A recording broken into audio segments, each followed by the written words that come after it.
Bergson's Doctrine of Intuition, the Donnellan Lectures for 1921, by a Luce, MC, Ad, Preface. This study in M. Bergson's philosophy is substantially the series of Donnellan lectures delivered by the author in Trinity College, Dublin, in 1921.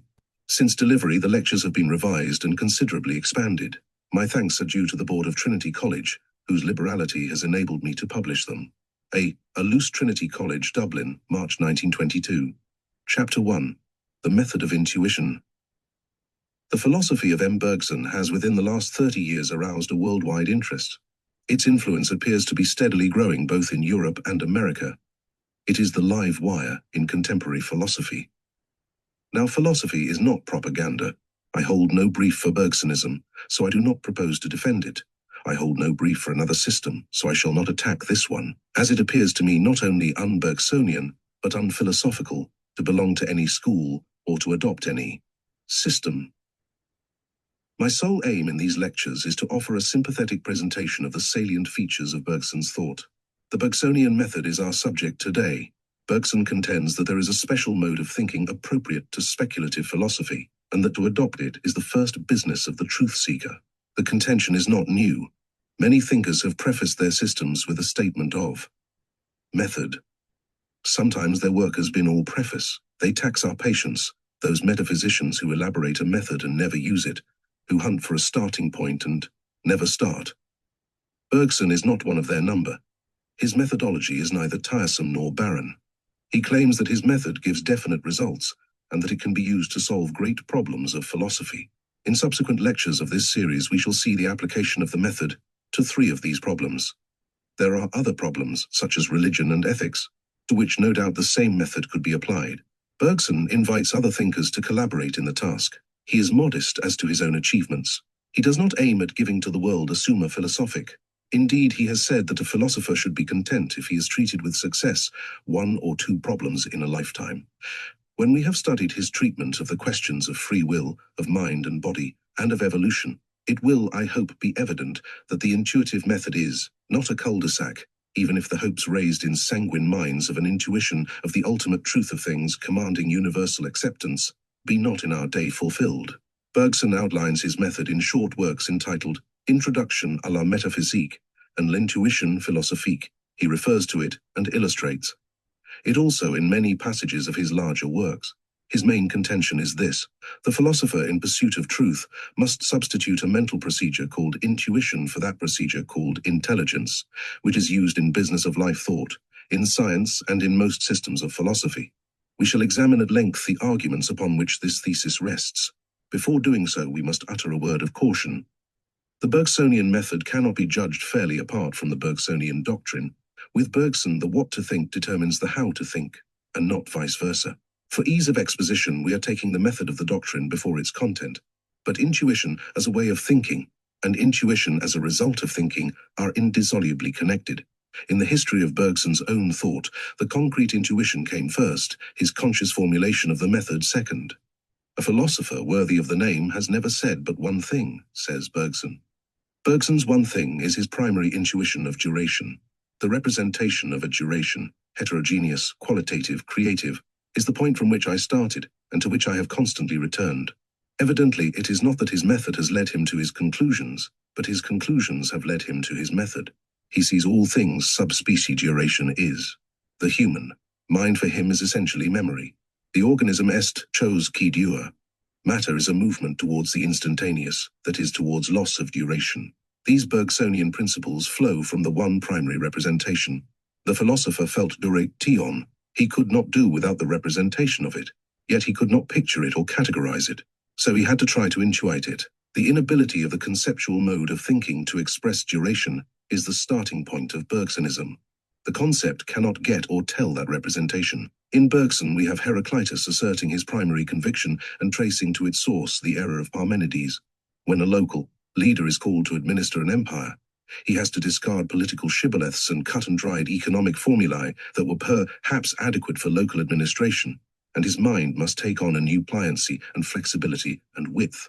Just so, Bergson argues, the stock-in trade of intellect will serve our purpose only as long as we are dealing with a universe that is, a universe that becomes a universe in the making. demands more than a readjustment of old faculties or an extension of old categories. It requires the growth of new powers of apprehension, quelque chose comme une nouvelle méthode de penser. We shall examine more closely in another lecture the meaning of duration. I would emphasize here, however, that this arresting claim to the discovery of a new method should not be isolated from the content of Bergson's teaching. For the method of intuition is complementary to the representation of duration.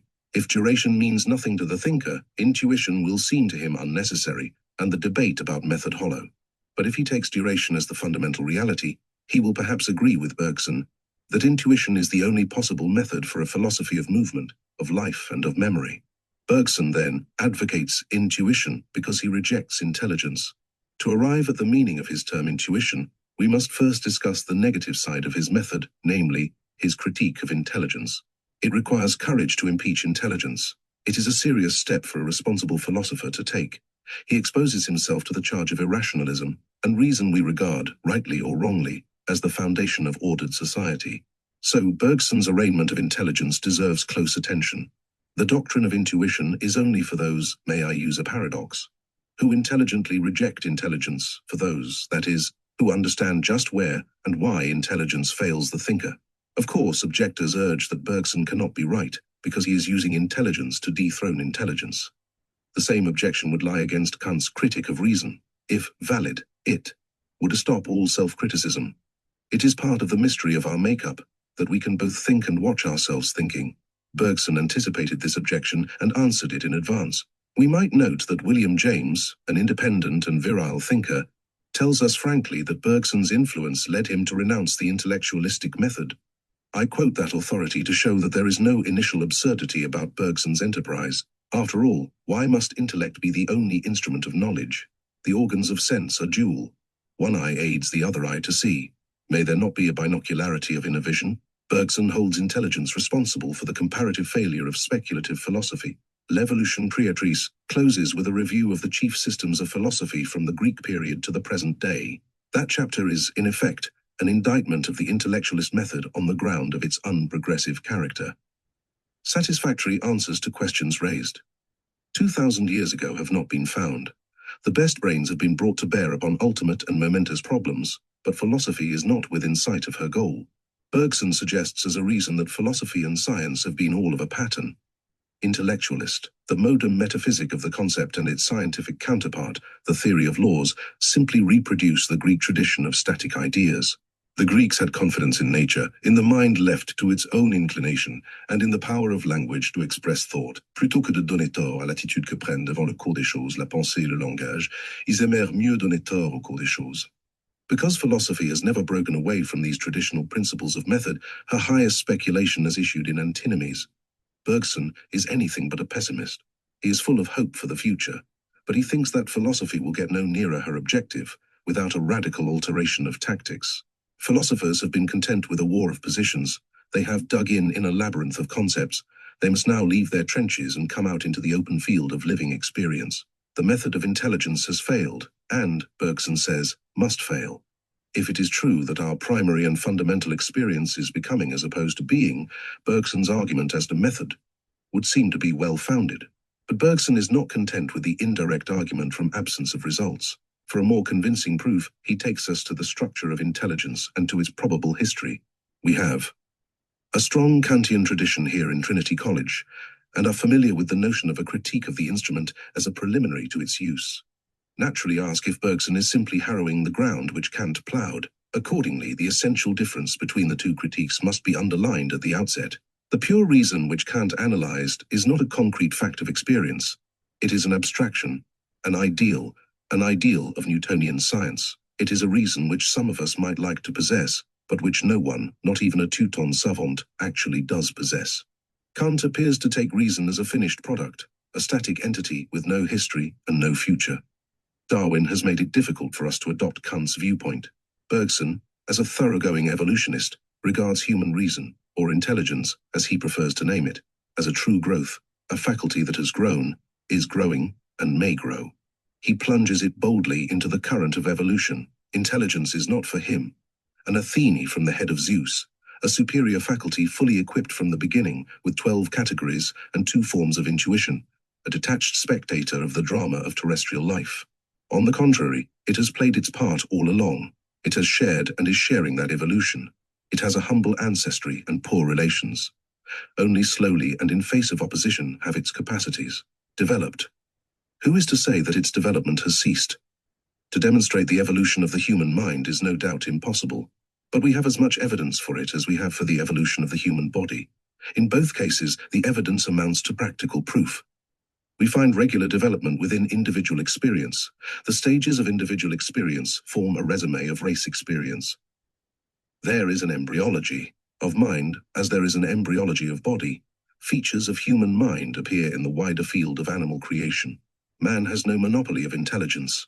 A mental mutation has no doubt occurred, which has carried the development of human intelligence to a stage far beyond the attainments of other species. Yet these others preserve traces of intelligence. Wherever life is found, behavior is found, and behavior, if not mind, is a movement towards mind. The common origin of all life involves a community of mind. It is no mere fancy that sees a solidarity between the mollusk's awareness, the cave dweller's mental gropings, and the trained thought of 20th century man. Once the evolution of mind is granted, it is a short step to the activist theory of knowledge. Before we learn to think in terms of evolution, knowledge seemed to us a faculty superadded to our powers of action. We used to contrast knowledge and action, regard them as independent things, as if an organism might act and not know, might know and not act. Bergson joins issue with that view. Intelligence, he maintains, develops pari passu with the organism, for the measure of intelligence is the measure of the organism's power of action. An organism with a wide range of possible action, eo ipso, possesses a highly developed intelligence. Power of action is the calculus for determining high and low in the evolutionary scale.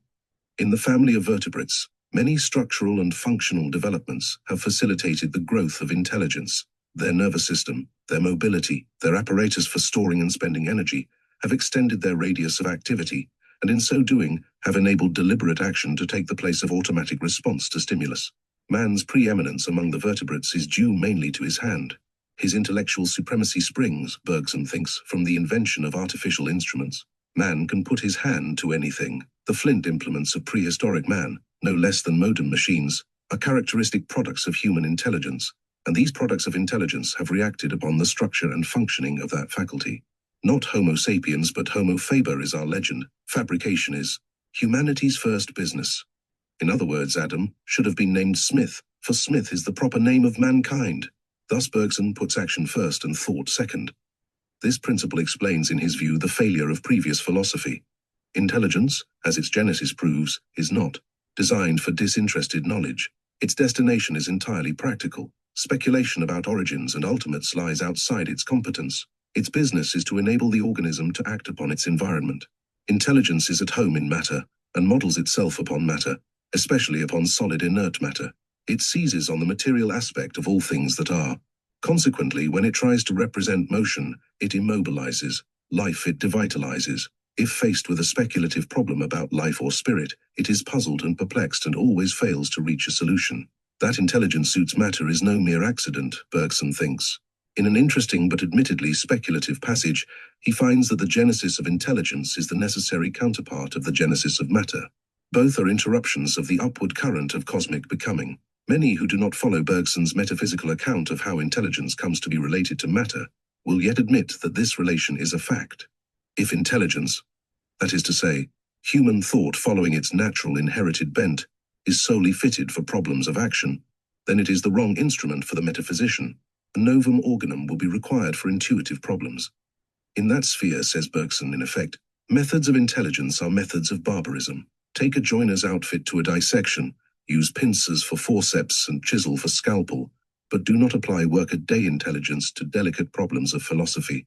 These conclusions are supported by a study of the structure of intelligence. By structure we mean the abiding forms under which man thinks the comparatively fleeting data of experience. The most useful of these forms we call categories. The categorical structure of intelligence has been the very citadel of intellectualist metaphysic.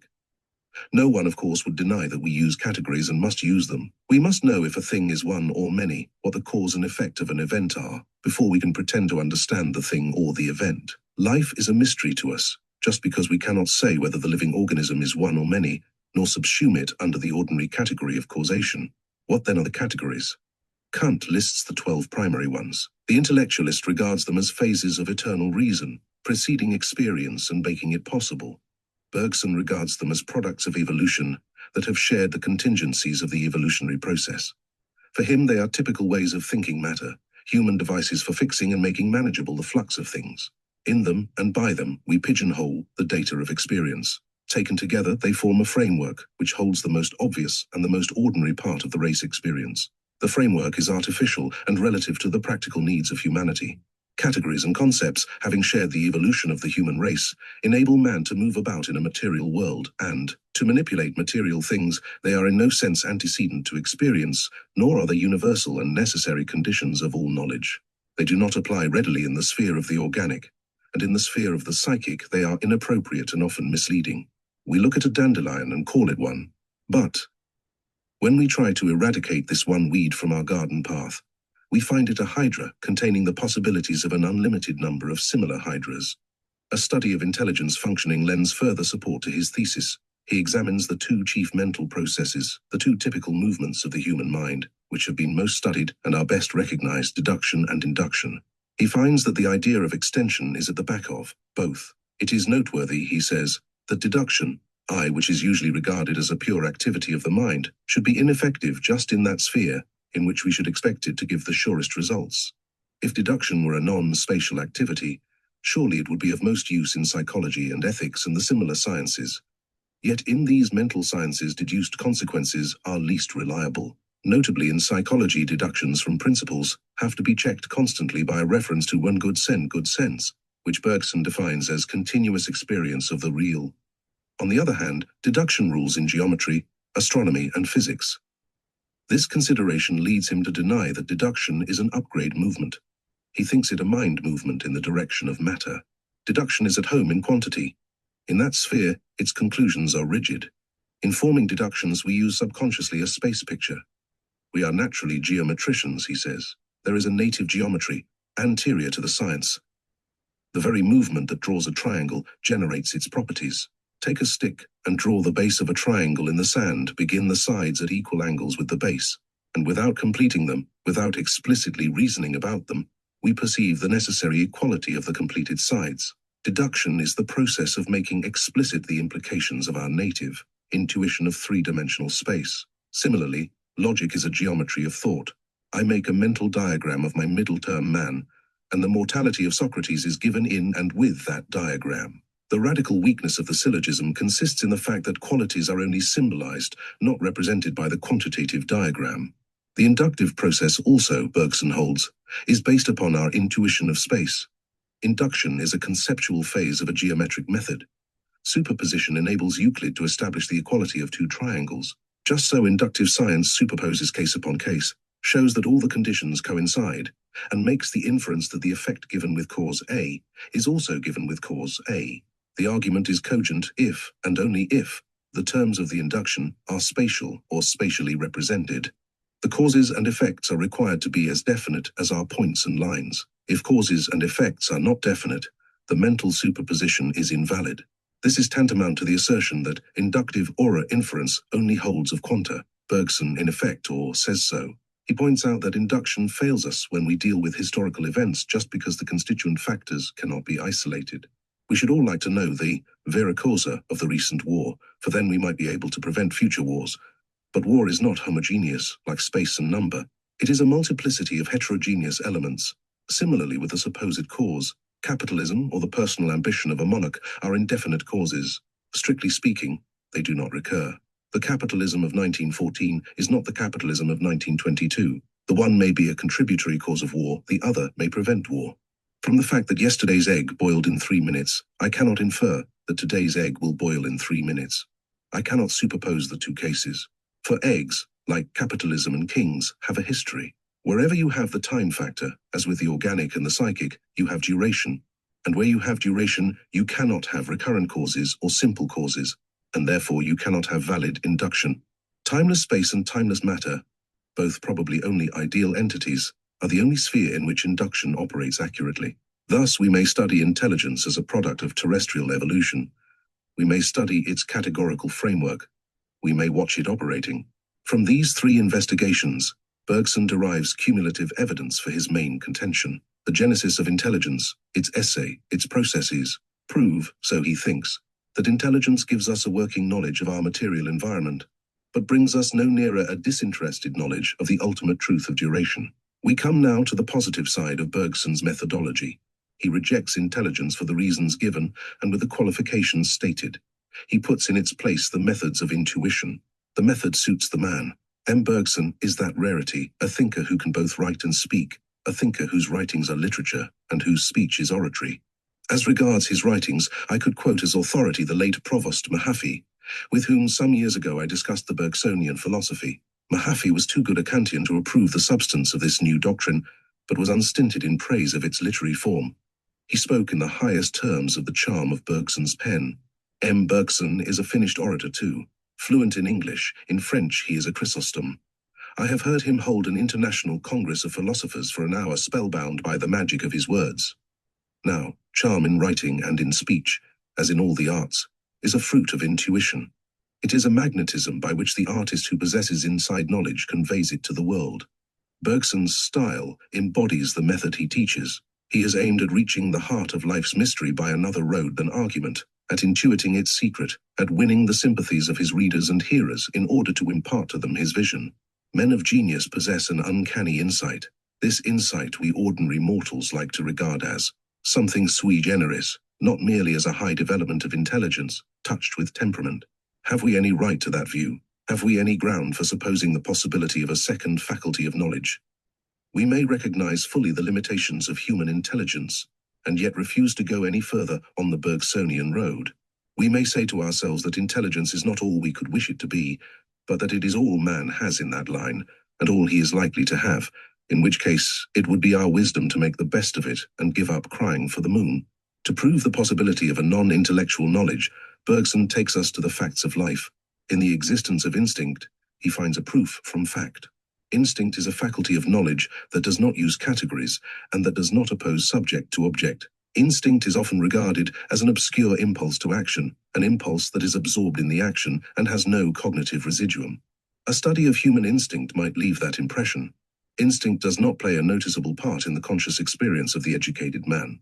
A study of the animal world, however, shows instinct to be knowledge as well as impulse. Bergson argues that instinct is to the animal world what intelligence is to man. It orientates them in their environment and guides their action. The community life of an ant's nest or of a beehive could not be what it is unless ants and bees possess knowledge of a remarkable character. It is true that their knowledge is not always exact and that their instinct sometimes makes mistakes. But generally speaking, they know what to do without the teaching of experience. They have a knowledge of what other members of their community are doing and will do. The same holds throughout the whole insect world. It is particularly remarkable in nature's devices to secure the continuance of the species. Many insects show a minute knowledge of the habits of other species, a knowledge of the future, a knowledge that anticipates happenings beyond their own lifetime. Granted the existence of a distinct faculty of knowledge called instinct, what bearing has it on the problem before us? Ants and bees know in a way that to us seems marvelous. Does that fact enhance the hope of an extension of human faculties? It does, says Bergson, if we appreciate the positions of instinct and intelligence in the evolutionary scale. We commonly regard instinct as a low stage of mentality which intelligence has outgrown. This is the Aristotelian tradition which Darwinism modified but did not destroy. Aristotle taught the world to consider human reason as the crown and climax and purpose of all development. All roads lead to man. Bergson contends that we must abandon that anthropocentric viewpoint and see evolution as multilinear. Nature seems to him a trial and error process taking place along many lines. Along two lines, Bergson thinks. Nature's experiments have succeeded. These are first the line of the higher vertebrates culminating in man, second, the line of the arthropoda leading to the insect family known as Hymenoptera.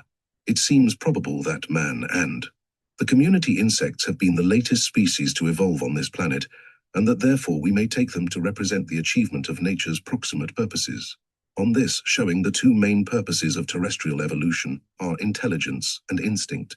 These two faculties are the pride respectively of the two premier and latest born species. Bergson then tries to show that instinct and intelligence are complementary faculties, just as plant and animal are complementary forms of life. I can here only summarize the argument, which occupies many pages of L'Evolution Creatrice. It is there maintained that instinct is life regarding as intelligence is matter regarding, that instinct IW yields an immediate knowledge of objects from within, that intelligence gives a knowledge, mediated by concepts, of the relations between objects and of the use we can make of them, that the instinctive sign is adherent, the intelligent sign mobile. Instinct possesses a divining sympathy that would be beside the purposes of intelligence. Instinct has a narrow scope but a sure touch. Instinct won certainty but lost flexibility, so it is a stagnant faculty. Intelligence is progressive but superficial, its progress achieved by a surrender of an intimate knowledge of the internal constitution of things. The two faculties then are not random products of time. They have developed, Bergson thinks, from a common stock, which we may call conscience en general. They are differentiations of tendencies originally combined in the primitive impulse to live and know. Up to a point, each has gained by specialized cultivation. The time has come to recombine them. This can be done, Bergson thinks, in man, who has achieved self-consciousness and knows himself to be an instinctive as well as an intelligent animal. The philosopher would, we might say, wed man's intelligence to woman's instinct. Instinct becomes self-conscious, reflective, disinterested. Fused with intelligence is intuition, and such intuition, Bergson argues, is alone fitted to solve the grand problems of philosophy. Intuition is an aristocratic faculty, and we have assigned to it a humble pedigree, an educated. Man distrusts and despises instinct. He feels that he has won his outlook by cultivating intelligence and repressing instinct. He cannot see that there is anything to be gained by the cult of this discredited relic of primeval days. He fears, too, that the cult of instinct might relax morality and imperil the foundation of knowledge and of law and order. Might we not cut out the pedigree if it seem fanciful or compromising? Does the Bergsonian method stand or fall with it? Bergson has surveyed the whole field of life. He has studied the roots as well as the branches of the tree of knowledge. Suppose we do not agree with his reconstruction of the past and find his explanation of the genesis of human faculties unconvincing. We may still reach his conclusion on the basis of present-day experience alone. Intuition is a fact of experience. There is a mode of knowledge which gifted persons possess, and which visits the ordinary mind at moments of tension. Telepathy savors of the occult, and Bergson does not lay much stress upon it, but he evidently regards it as a fact and as an instance of a supra-intellectual means of communication between accordant minds. He finds more cogent evidence in the recognized fact of aesthetic intuition. The layman perceives a landscape. He has an external knowledge of its contents. Its parts are so arranged that his intelligence can grasp it as a whole for purposes or action. Yet to his eye, the component parts of the scene remain merely juxtaposed, unorganized, lacking in intention, in life and meaning. The artist sees the same landscape. The material content of the perception is the same to both men. But the artist's vision is disinterested. He is detached in some degree from attention to the business of life. So he intuits where another merely perceives. His attention is keyed to the inner rhythm of nature. He sees creative form at work. He catches the meaning that gives vitality and unity to what we see as an assemblage of lifeless parts. Just because the artist has this intuition of meaning, he can make the scene live with brush or pen. But what of the plain honest man who lays no claim to psychic or artistic powers? Does intuition play a part in his life? Probably it enters more than he knows into both his thought and his action. As to thought, Bergson urges repeatedly that we are not pure intelligences, but that there is a non-intellectual fringe to all intellectual processes. William James teaches the same doctrine. Indeed, we can find authority for it in the classical systems. The Aristotelian vovu in some of its aspects must be translated intuition, and, as Joseph points out, Aristotle's deeper doctrine of induction carries us behind logic to intuition. Any logician who faces the question, how do we get our ultimate major premises, is bound to come to something like Hamilton's philosophic faith. Bergson takes us to the history of philosophy for further evidence. He maintains that the enduring element in any of the classical thought systems is not the dialectic, but the vision behind the dialectic, the vision which the dialectic seeks to interpret in intellectual terms. In a famous address to a congress of philosophers, he protests against the idea that masters of thought have constructed their systems. Out of fragments of previous systems, he argues that in every great system there is a personal element, an element that defies historical analysis, an element springing from the personality of the thinker. This element is one, primary and dominant. It is in fact the intuition that inspires the whole system, the breath of life in the valley of dry bones. Even minute philosophers can see the truth in what Bergson here says. After all, does anyone accept any first principle on grounds of pure reason? The thinker accepts the formal element in one of Euclid's proofs. just as he accepts the logic of a syllogism. Such assent is no more than a quasi-mechanical recognition of a valid piece of ratiocination. The cogency of the demonstration does not extend beyond the mental process. As to the real existence of a Euclidean space or of a logical framework of thought, he reserves judgment. Experience has taught us that truths worth anything are not demonstrable. We find truth by trial and error, just as nature makes things. We start by entertaining truth as a hypothesis, familiarize ourselves with its consequences, let it sink into the tissue of the mind, in fact, live with it and live into it. Assent on ultimate questions is not forced, it grows. That inner growth of conviction is an unconscious method of intuition. As to action, intuition probably forms the basis of most big decisions. We can catch a tram by intelligence, and intelligently make a program for a day's work. But in the case of action which stirs the deep waters, intelligence fails us, sometimes misleads. When the call to arms came 7 years ago, I doubt if many young men took a purely rational view of the situation. Very few of our young intellectuals stopped to weigh the pros and cons. Some no doubt said to themselves, I'm a fool if I go, but a greater fool if I stay. The prudent calculations of intelligence went by the board when intuition spoke. Such intuition is not an unreasoning impulse to action. The herd instinct plays a small part, but in volunteering there is more than motive, more than impulse, there is sudden knowledge. Awareness of country, awareness of manhood, awareness of citizenship, and its duties came like a flash to many in those great days. But enough has been said, I imagine, to prove that intuition is a fact. Bergson is only asking us to bring into full consciousness and apply systematically in philosophy a procedure which we unconsciously adopt in life's crises, intellectual and moral. Can it be done? We may distrust intelligence, the skeptic does so. We may recognize intuition as a fact of life, the mystic does so. Can we go beyond the positions of skeptic and mystic? Can we hope for conscious control of intuition? Can we remove it from the realm of subjective fancy and dogmatic assertion? Is there any mint to stamp the emblem of truth upon intuitive ideas and thus make them current coin? In a word, is the intuitive method practicable in philosophy? This is a crucial question. It is not easy to give a yes or no answer. Bergson certainly makes it seem practicable. In his hands, the novum organum is a powerful weapon.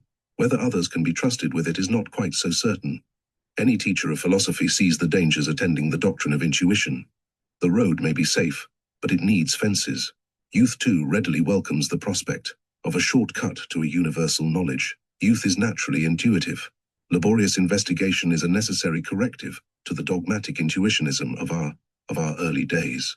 Perhaps the method of intuition is only for matured minds, for those who have been intellectualists and are haunted by the spectre of universal doubt.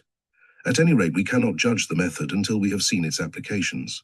May I suggest that we first watch Bergson's treatment of intuitive problems, that we postpone judgment on the instrument until we have seen the expert use it.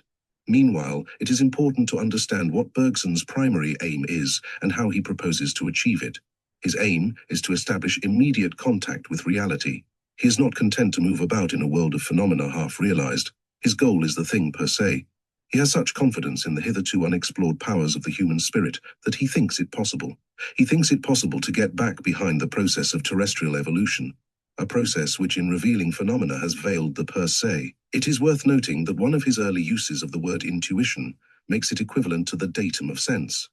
Evidently, he believes in degrees of intuition. We touch reality at 3 points, matter, life and mind, but we touch it through the veil of concepts, a fabric that human use has woven. Intuition wants to rend the veil and reach the shrine. To touch the real immediately would be a comprehensive self-consciousness, a conscious experience of our material, vital, and psychic selves. Integral experience is the goal of the intuitionist method and the acid test of intuitions. Obviously, this doctrine widens the scope of philosophy and gives it a progressive objective. Truth is no longer to be regarded as a photographic copy of reality in terms of concepts. Truth for the individual or for the group is the fullest experience of reality of which he or the group is capable. Here we meet again Bergson's primary intuition, duration. Truth endures, therefore it lives and grows. A static, stagnant truth is impossible in a growing universe. For that growth there is no adequate formula. A truth formula at the best is purely symbolic. The way of truth must lie in an extension of experience, in equating consciousness with life. This is an ambitious program. Expressed thus, it sounds like a vague generality born of pious aspiration. But Bergson's aim is anything but vague. He is ready to fill in details of the program. He tells us that intuition can throw light upon our personality, upon our liberty, upon our place in nature, upon our origin, and perhaps also upon our destiny. If that be so, intuition is valuable. Indeed. We ask at once, can the method be taught and learned and practiced? Is an education in intuiting possible, or do intuitions just come to the privileged, unasked, unsought? The first lesson is to adopt the attitude. Bergson tells us that the method of intuition makes a call upon our powers of sympathy. Intuition is rather an attitude to solving problems than a faculty for solving them. We might almost define intuiting as a mental attitude characterized by sympathy with the object of thought. If the thinker stands aloof from matter, life and mind, when he is studying their phases, he may get a clear conceptual working knowledge of them, but he will not know them from within. The Bergsonian method tells us to throw ourselves by an act of self-projection in medias res. Intuition is a mental stethoscope. The intuitionist tries to feel the heart of things, the pulse of life and the urge of mind. He does not put leading questions to nature. He is not an arrogant cross-examiner. He prefers the attitude of the sympathetic listener. In a word, he does not stand aloof from the whole of which he is part. Then again, intuitions are not tidbits of true information, so they cannot be passively accepted in the word of the master. The method makes a personal demand. It calls for active collaboration. In the first place, the intuitionist must cultivate intelligence in order to transcend it. He must get facts as the scientist gets them. The flower of intuition is rooted in the soil of science. Bergson's philosopher does not simply take facts ready-made from the hand of science and build upon them. Of course, he makes use of the work of other investigators, but he holds himself at liberty to scrutinize from his own point of view any scientific generalization or law, that is, to assist as far as he can in the formulation of facts. Bergson has, for didactic purposes, accentuated the contrast between intuition and intelligence, but he admits that in practice the two are inseparable. The method of intuition is not an attempt to short-circuit intelligence. Bergsonism is not metaphysic without tears. The long-continued labor of the intellect is in evidence throughout it. The intuitionist philosopher is too busy to be moonstruck. He is not a dreamer sitting with folded arms awaiting the elapse of the heavenly fire. He does not pretend to possess an occult faculty or mystic clairvoyance. If he gets an intuition, he has earned it. Suppose then the spade work of intelligence done, how are we to approach the business of intuiting? Bergson gives us two descriptions. In one passage, he represents intuition as a gradual intellectual conversion. In others, he tells us that the effort of pure intuition is an inner concentration of faculties, which cannot be sustained for any length of time. The two descriptions are complementary. The former refers to the preliminary work, the latter to the climax. It is said that the preliminary stages of the ascent of Mount Everest will occupy many months, and that the storming of the peak will be a matter of a day or two. The act of pure intuition is just that storming of the peak. The intellectual conversion is nothing sudden. It is the long, laborious ascent of the lower slopes. It is a persistent self-criticism through a long course of study. One must use the intellect in reading what others have written, and in trying to formulate and express one's own thoughts. But as one uses it, one can learn to recognize and correct its materializing tendencies. That correction made, a gradual modification of mental procedure would be effected. Thought would cease to erect a barrier between subject and object, and would become an inner apprehension by intellectual sympathy. That grip of reality is the goal of the method of intuition. Chapter 2, Free Will. Free will is the primary subject of Bergson's earliest philosophical work. The French title of the book, Les données immédiates de la conscience, disguises the fact. It becomes explicit in the title of the authorized English translation, Time and Free Will. Bergson's intuition of cosmic duration decided his view of that phase of duration which we call human nature. He conceives the human will as chose qui dure. So we may credit this well-worn problem with having helped to elucidate the method of intuition. It is evident that as he studied the springs of human action sub specie durationis, in trying to express what he experienced, he found the process of intelligence circumscribed, its scope narrow, and was confirmed in his belief in the possibility of the intuitive method. Is man a free agent? Every thinker must at some time feel the grip of the question. It is a problem common to psychology, ethics, and metaphysics. It touches life at every point. It cannot be considered unimportant, artificial, or unanswerable. Again, to answer it in the negative seems at first. Cite the height of perversity. A man will do and dare anything for liberty. In that cause he will sacrifice all other goods. Touch a man's liberty, and you touch his self. Yet the reality of freedom is questioned by many free thinkers and denied by not a few. The distinction between theory and practice does not lessen the difficulty. A man cannot be practically free and theoretically unfree. You cannot constitute a free community out of automata. There is no collective freedom not based on individual freedom, nor individual freedom not based on the freedom of the will. What freedom means is another question. The conception of freedom requires fences alike in philosophy and in political science, but to maintain metaphysical necessity, while prizing and promoting freedom in practice, is surely to disintegrate experience. If the mechanical theory of the universe require the postulate of universal necessity, tant pis for the mechanical theory. The interests of humanity have a prior claim. One wonders whether determinists do not accept themselves from their doctrines. To surrender belief in a possible personal freedom is a dangerous thing. It is first cousin to physical loss of nerve. It is a surrender which imperils intellectual as well as moral endeavor. Some people want to eat their cake and keep it. They cheerfully deny freedom. Do they face the alternative? Can the determinist put it positively and personally and say, I am an automaton? If so, perhaps he is or will soon become so. That is loss of nerve, the breaking point of the will. I hope I do not seem to be making a dogmatic assertion of the fact of freedom. This is no appeal from reason to popular prejudice. The aim of these introductory remarks is to focus attention on the widespread and deep-seated conviction that a unique quality is present in human action. That quality we may call freedom. This intuition of freedom forms the natural starting point of the debate. And that starting point Bergson adopts. The key to Bergson's method of treating this problem is found by combining the French and English titles of his book, Les données immédiates de la conscience, Time and Free Will. He takes free will to be one of the primary data of consciousness. In his eyes, to doubt freedom is to doubt an implicate of consciousness. The intellectualist takes freedom as an abstraction and discusses its compatibility with other abstract ideas. Bergson tries to grasp concrete experience itself apart from its symbols. He aims at making immediate contact with it by an act of sympathetic self-projection.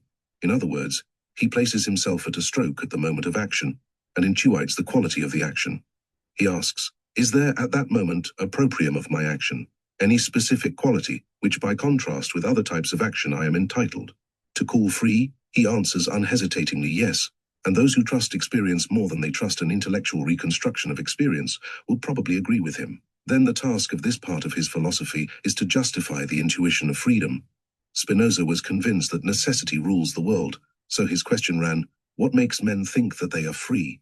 He attributes the illusion of freedom to ignorance of causes. Bergson inverts the terms. For him, the question is, what makes some men think they are not free? This compulsion neurosis, how does it arise? Bergson's exposure of the illusory character of the determinist argument and of some indeterminist arguments occupies the third chapter of Time and Free Will. The first two chapters are preparatory to this task. He maintains that in the minds of determinists and of some misguided champions of freedom, there is a confusion of duration with space, of succession with simultaneity, of quality with quantity. The book opens with a closely reasoned argument to establish the thesis that psychic states are not quantities.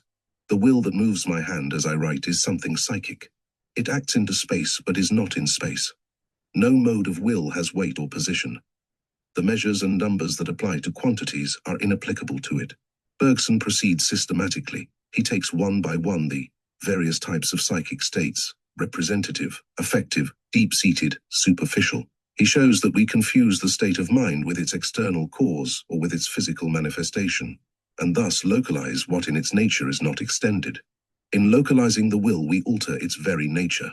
This illicit translation of psychic facts into material terms we conceal from ourselves by the equivocal concept of intensity. We do not speak of a big will or a small will, but we do not hesitate to speak of a strong or weak will. We admit that wills do not differ in magnitude. We think, however, they may differ in intensity. Bergson insists that the idea of intensity is ambiguous. We apply it to representative states with an external cause, such as visual sensations. We also apply it to states of mind which have or seem to have no external cause.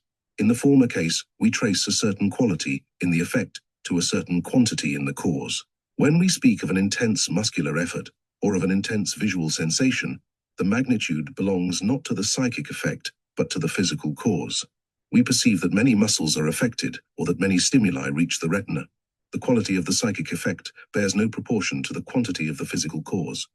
The muscular effort and the visual sensation, qua psychic states, escape the meshes of the finest calculus. In this case, then, intensity is simply disguised extensity. In the case of the more profound states of mind, such as joy, sorrow, pity, sympathy, etc., where the external cause is for practical purposes non-existent or negligible, intensity means something very definite about the psychic state itself. An intense sorrow is a sorrow into which a great number of soul elements enter. Many chords in the memory are struck, many hopes for the future are dashed. Intensity in this sense gives us the picture of a multiplicity of interpenetrating psychic states. This psychic multiplicity is essentially different from the multiplicity of number. It introduces us to a non-spatial world of mind, where the units of experience are not juxtaposed nor external to one another, but interpenetrating. This psychic realm is for Bergson duration. He says, in effect, despatialize intensity, remove from it all idea of magnitude or number, and duration results. It is from the standpoint of duration that he would have us judge the quality of human action. The second chapter is concerned with the relation of psychic states to time. Having freed the will from the tyranny of space, Bergson proceeds to free it from the tyranny of time. Are psychic states in a time series and determined by their position in that series? Is my present decided by my past? Is an act that seems to me free, in truth, the necessary consequent of its temporal antecedents? Professor Alexander, in his magnum opus, Space-Time and Deity, speaks of Bergson as perhaps the first philosopher in our day to take time seriously. Phrases like temporis partus or the workings of time are for Bergson more than metaphors. Indeed, in making time an active constituent of the universe, Bergson seems to have anticipated one feature of the relativity theory of a space-time continuum. Taking time seriously, Bergson draws a distinction fundamental to his whole system. He distinguishes abstract time from real time. Abstract time may be either the T of the mathematician or what the clock tells. It may be measured by abstract thought or by the movement of the sun or by the swing of a pendulum. In any case, it is measurable, for it consists essentially in a succession of discrete instants. There is no distinction in quality between instant and instant. One instant exerts no influence on another instant. The instants are simply mathematical points in an infinitely divisible line. The instants grouped together form a medium in which events happen. It is an indifferent medium, nothing might happen, and still we are accustomed to think time would flow. Time is thus simply a static background for a series of events. We picture it as a line, or as an ever-rolling stream, and on that line or stream we try to project our experience, our thoughts, emotions, or acts of will. The conception of abstract time is of great practical convenience. We could not do without it. But the philosopher must ask, can we use it in metaphysics? Does it look genuine? Is it more than a convenience? Bergson says no. Abstract time, he argues, is nothing because it does nothing. It does not affect or color our experience. It is not even an atmosphere, for it exerts no pressure. He concludes that abstract time is merely a human convention. Time, thought in abstracto, is nothing. Time lived is for Bergson the stuff of reality. Real time is the time whose lapse we feel. He calls it duration. Duration is, as we pointed out in the first lecture, the primary and dominant intuition of the Bergsonian metaphysic. Bergson intuits the universe sub specie durationis. Duration, then, is not the passive continuance of a temporal series. It is not a homogeneous medium composed of a number of instants. It is active experience. It is the essence of life, memory and spirit. We feel it in the heartbeat. We feel it in thinking and in will action. It is, in fact, spirit, and whatever tends towards spirit. Why, we may ask, does not Bergson simply call it spirit? Why does he give it this time flavor by calling it duration? One reason is that spirit viewed as concrete time is sharply marked off from matter. The essence of matter is the mutual exclusiveness of its constituent parts. The essence of spirit is the interpenetration of its parts. Matter I is momentary being. The non-material, for instance, a pain or a purpose, carries forward its past into its present. Duration or real time is not composed of instants threaded together, like beads on a string. Its instants differ in quality. They are heterogeneous. They interpenetrate like the notes of a melody. In any instant of experience, the past of the experient is potentially present. Moments of real time are not so many ticks of a clock or swings of a pendulum. There is no staccato in duration. Duration flows and grows. Its moments are movements. Its elements are continuous and non-recurrent. There are other phases of duration. We shall meet duration as memory and duration as life in subsequent lectures. For our present subject matter, the human will, the following description of duration is adequate. Pure duration is the form taken by the succession of our psychic states, when our ego just lets itself live. This discussion of time may seem remote from the problem of free will. It is, in fact, an essential preliminary. We are not in a position to judge the quality of the action unless we have a true view of the nature of the agent. Bergson maintains that it is just this confusion of real time with abstract time that perverts our view of the nature of the agent. He says that if we judge the question from the standpoint of inner experience alone, we should never represent time as a homogeneous medium. It is the intrusion of space that warps our view of time. Misconception of movement in particular leads us to spatialize time. We substitute the trajectory of the mobile object for the concrete movement itself. A further cause of confusion is the repetition of any well-determined external phenomena. For instance, when we listen to repeated blows of a hammer, the qualitative difference between the corresponding auditory sensations is almost negligible. Then we falsely infer that the elements of our psychic experience are as discrete and numerable as are the nails driven. Language still further facilitates this confusion.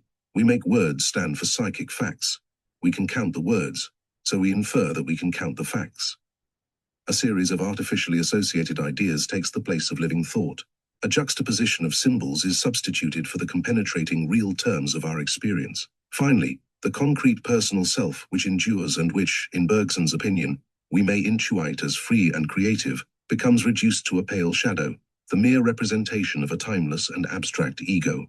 The cure for this confusion is, Bergson thinks, to distinguish duration from abstract time. He calls us, in fact, to recognize the spatializing tendency of intelligence. Abstract time is disguised space.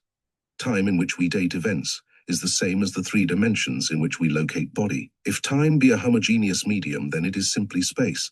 For space is a homogeneous medium, and two homogeneous media would be indistinguishable.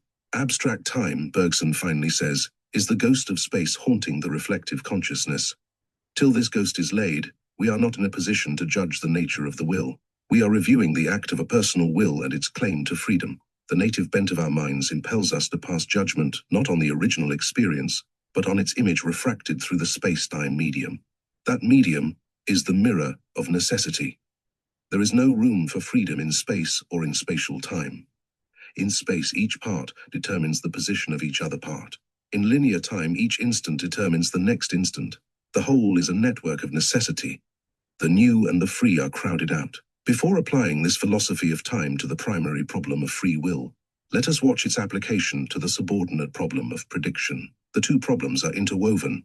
To assert freedom in any sphere is to deny the possibility of prediction in that sphere. Strictly speaking, too, to assert the possibility of prediction is to deny freedom. May I quote from J.S. Mill? The state of the whole universe at any instant we believe to be the consequence of its state at the previous instant, insomuch that one who knew all the agents which exist at the present moment, their collocation in space, and all their properties, in other words, the laws of their agency, could predict the whole subsequent history of the universe. Mill has there expressed an aspiration of mechanism in an arresting form. The lure of the prophet's mantle draws many thinkers.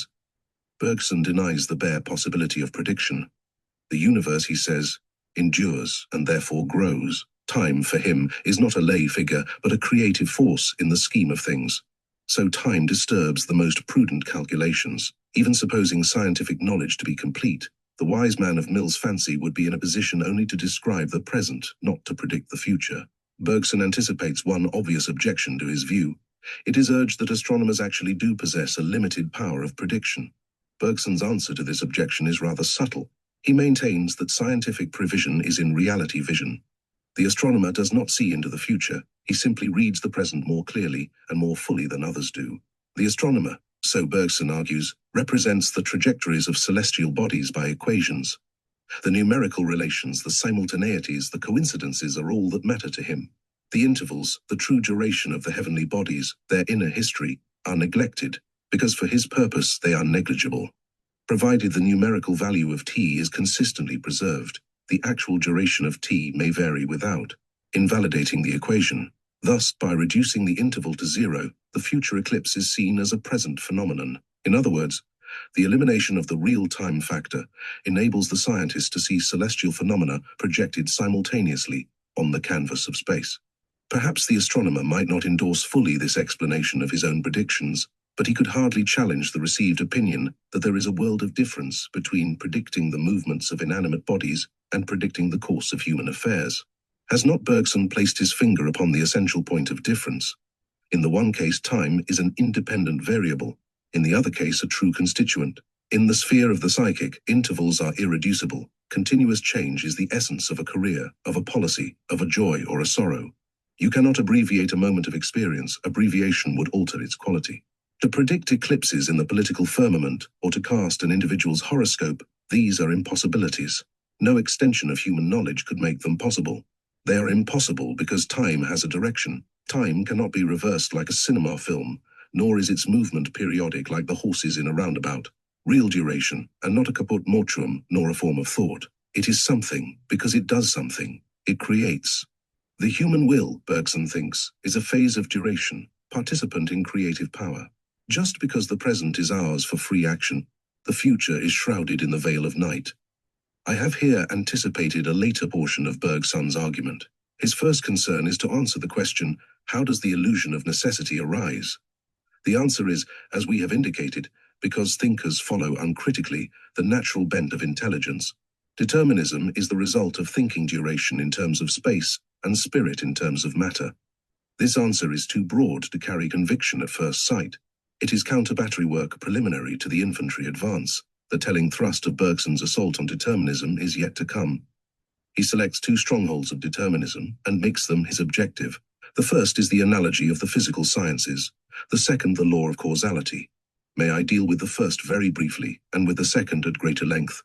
Bergson submits that there are two distinct doctrines of determinism, physical determinism and psychological determinism. Physical determinism in itself does not touch the question of the human will. Physicists, qua physicists, would, I suppose, reserve judgment as to its freedom. They would recognize that the problem lies outside their province. In their province, what is decided absolutely by what was. A strict causal sequence holds there universally.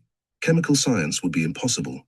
If spontaneity were ascribed to the elements, if hydrogen had a will of its own, it might reject the advances of oxygen, and our cisterns would be empty and our chemical experiments failures. No one questions the value or the truth of physical determinism in its proper sphere. Trespass is committed if it is applied to the psychic. Of course, if thought and will are only forms of cerebration, then the law governing molecules governs also acts of thought and will. Freedom then becomes a mere name for an unknown physical cause. Bergson here outlines the case against materialism and parallelism, which he develops in Malière et Mémoire. He is at present mainly concerned to show how physical determinism passes into psychological determinism. The transition is mainly due, he thinks, to an unwarranted extension of the law of conservation of energy. This law, he says, has a psychological basis, which is none other than the law of non-contradiction. Consequently, it seems natural and logical to universalize this law and to use it to rule out spontaneity and freedom. The law of conservation is simply an expression of my belief in the permanence of any quantum. While I am studying that quantum, Bergson expresses the law as follows: what is given, what is not given, and in whatever order one sums the same terms, one will find the same result. Obviously, this law tells us nothing about the nature of what is given, and we have no right to allow a piece of intellectualism to challenge our wider experience of the real. No one would dream of doing so, were it not for the facile but false analogy furnished by psychological determinism. A concrete instance will illustrate Bergson's argument here. The young student comes to college with, as he supposes, a tabula rasa of a mind and a free will. He thinks he can pick and choose his opinions, his pastimes, and his career. Further experience of life discloses the workings of unsuspected influences. In maturer life, the psychologist in him will prove that his tabula rasa was a fancy and that heredity, habit, and environment had swayed his will. He learns that many of his actions he once thought free were in fact decided by motives and influences external to the act itself. A revulsion of feeling carries him to the opposite camp. He wonders if he did anything freely. He constructs reasons to account for every action. He depersonalizes every mood and thought. He treats motives as if they were physical forces. At that stage, the analogy of physical determinism occurs to him. Law, rigid, unalterable, universal, holds in physics. May not, he asks himself, the same law rule the land of spirit too? Thus, physical determinism lends moral support to psychological determinism and the intimations of psychic necessity appear to confirm physical necessity. In this way, a man's belief in an ordered universe may crush his belief in his free self. We pass now to the principle of causality. This is the very citadel of determinism. A free act, it is urged, means an uncaused act, and a causeless effect not only contradicts experience, but violates the charter of the mind. The difficulty, says Bergson, is artificial. He argues that there are two distinct notions of causality, that either notion by itself facilitates belief in the freedom of the will, but that when the two are blended, the difficulty arises. Take any concrete action that we call free. It is not a bolt from the blue. It cannot be isolated from the body of our experience. It is connected with the interests and pursuits perhaps of years. We can assign reasons for it and find plenty of conditions sine qua non. It is not unoccasioned, and therefore in a sense not uncaused. Does that causality detract from the spontaneity and freedom of the willed act? It all depends what we take causality to mean. The empiricist's account of causality is that one group of phenomena precedes another group regularly. Such causality contains no suggestion of necessary determination. In fact, it negates necessity, and by so doing leaves the ground clear for the free act. But we mean by causality more than that. A subjective liaison, which the mind imposes upon phenomena objectively independent, does not come up to the intention of the term cause and effect. When we speak of poison as causing the rat's death, we regard the cause as exerting an actual influence upon the rat's system. The effect, rat's death, is preformed in the cause poison. Bergson brushes aside this merely subjective causality and concentrates attention on those two classes of objective causes which actually contain their effects preformed. There are two ways, he says, of conceiving this preformation of the effect in the cause. Mathematics give us the first type. In a mathematical definition, a number of theorems are contained. They are involved, and, as it were, preformed in the definition. The properties of a triangle are preformed in the concept triangle. As I draw it, eo ipso I draw its three angles equal to two right angles. There is the ideal causal relation. The necessity is absolute, because the relation is timeless. The triangle and its properties are generated simultaneously. There is no time interval between cause and effect. The preformation of effect in the cause is conceptual and therefore perfect. In other words, in mathematics, the causal relation is the relation of inherence. The causa sui is the determinist's ideal. Now, if we mortals were timeless beings in a timeless universe, timeless causality might satisfy us. But as things are with us, causality requires a time interval between cause and effect. A vera causa in human affairs must contain the future preformed in the present. The type of such preformation is not given in mathematics, but in psychics. It is in its lowest terms the feeling of effort. The effort may be intellectual or muscular. In either case, the action proposed is anticipated in idea and feeling. This is the causality which we know from within. I propose to lift a heavy weight. Experience has taught me the wisdom of preforming the action. I make an actual forecast of the effort likely to be wanted. I feel it in my muscles before I move a muscle. In this case, my volition is the cause, and the movement of the weight is the effect. The effect first presents itself as a possibility. It is preformed both as idea and as muscular sensation. Now, this causality is quite different from mathematical causality. In this case, the preformation, though real, is not perfect. The action presents itself to the mind as a possibility, not as a necessity. The agent can stop anywhere between the idea of the action and the action itself. The mental process is one and continuous, but free will is assumed at every stage of it. Force, real force as distinct from the acceleration of motion, is the psychological basis of our idea of causality experienced in time, and the exertion of force implies freedom. We have reviewed two distinct types of causality. The former, necessitating causality, has no proper bearing on the question of free will. Indirectly, it supports freedom by accentuating the difference between the two provinces, quantity and quality. If we have a clear notion of the causal relation as timeless, equivalent, and reciprocal, we see at a glance that such a notion is the product of mathematical reasoning and is applicable only in that sphere. On the other hand, we may have an equally clear notion of psychological causality as a relation in which the effect, though forecasted in the cause, is not fully contained. In it, though influenced by the cause, is not determined by it. The latter notion of causality, far from negating freedom, suggests it, for the idea of psychic force is the idea of indeterminate effort. If we harden our hearts and assert that every act is caused and is therefore unfree, we are voluntarily enslaving ourselves to an equivocal word. When the two incompatible notions represented by this one-word cause become fused, then and then only is causality the foe of freedom. The assertion that every act has a cause means no more than every act has an imminent history. I think that sentence summarizes with fair accuracy Bergson's conclusion about the causal law in relation to human action. We here leave Bergson's refutation of determinism and come to the positive aspect of his teaching. What is free will? Most indeterminists define freedom as the power of choice. Here Bergson parts company from indeterminism. He considers that our conception of choice is radically unsound, and that to base free will on the power of choice is bad tactics. He starts from Mill's statement, "To be conscious of free will must mean, to be conscious before I have decided that I am able to decide either way." According to that statement, freedom lies not in a quality of the act itself, but in a relation of the act to a non-existent something. A course of action I did not adopt and am not going to adopt is for me nothing at all. It is absurd to make it the measure of the freedom of the course I do adopt. To abandon belief in free choice costs the libertarian a pang. Free choice is an argument for free will that appeals directly to common sense. Now, Bergson is not disarming the champions of free will. He tells them that their favorite weapon is as dangerous to themselves as to the enemy. "I might have done otherwise," says the indeterminist. "Therefore what I did freely," the determinist rejoins. "If you might have done otherwise, then something outside you decided your action." Both arguments, says Bergson, are inconclusive. Both are based upon the false and misleading supposition of an indifferent will equipoised between two different courses of action. Both represent deliberation as a form of oscillation in space.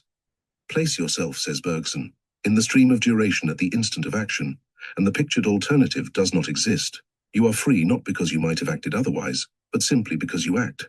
But are we not, as a matter of fact, free to choose? Surely the pluperfect subjunctive tense has some meaning.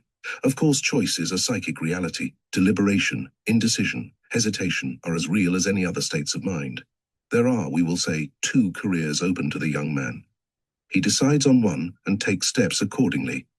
Then something happens to make him revise his decision.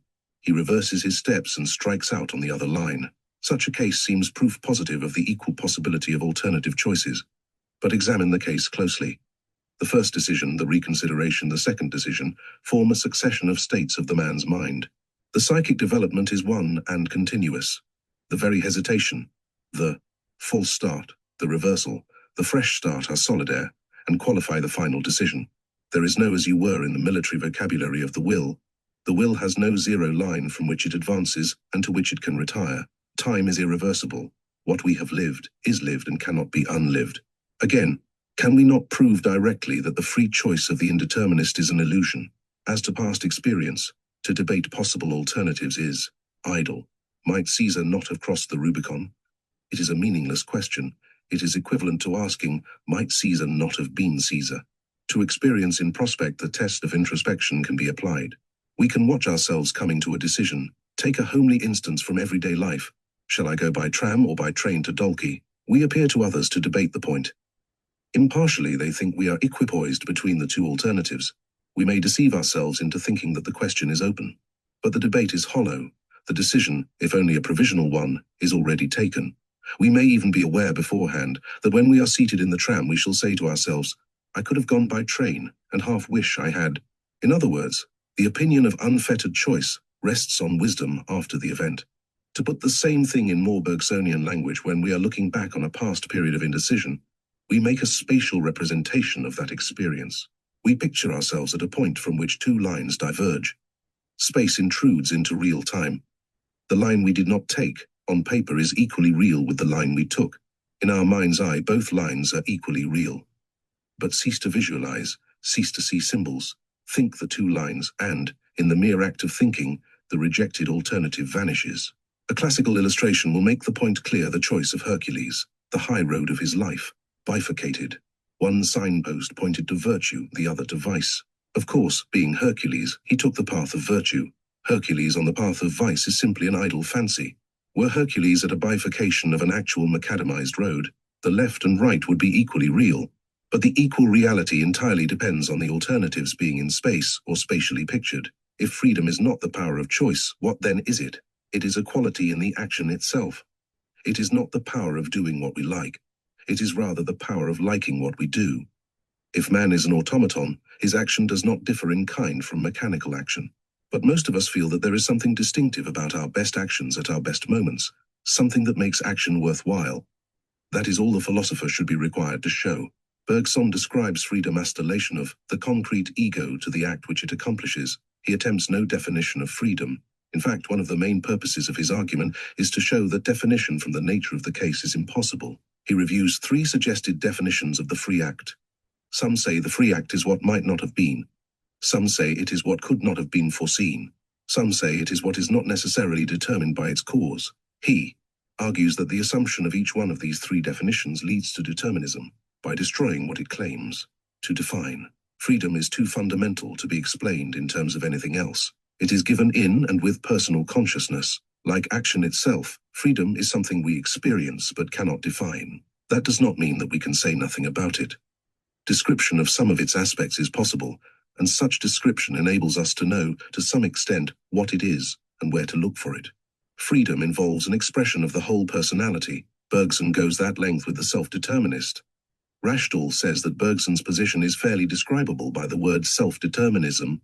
I'm not sure that Bergson would approve the label. Self-determinism is often merely determinism disguised, flavored to suit the tastes of ethicists. We might, I suppose, admit the accuracy of Rashdall's description if we remember the uniqueness of the self and the uniqueness of its determining.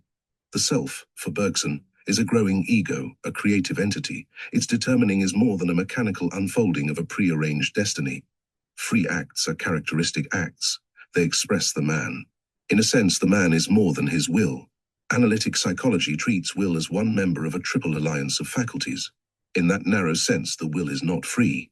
It is strictly conditioned by thought and feeling. The self as a living whole, thinking, willing, and feeling, acts freely. Again, the free self is not an instantaneous existence. It is not the self of the present moment only. It is a development from past personality, and therefore carries its past forward into its present. Free will is expressing that growing self cannot be capricious. It is responsible. It is weighted with the sense of its past. It is not an intermittent agent, or a rare visitant like the angel at the pool of Siloam.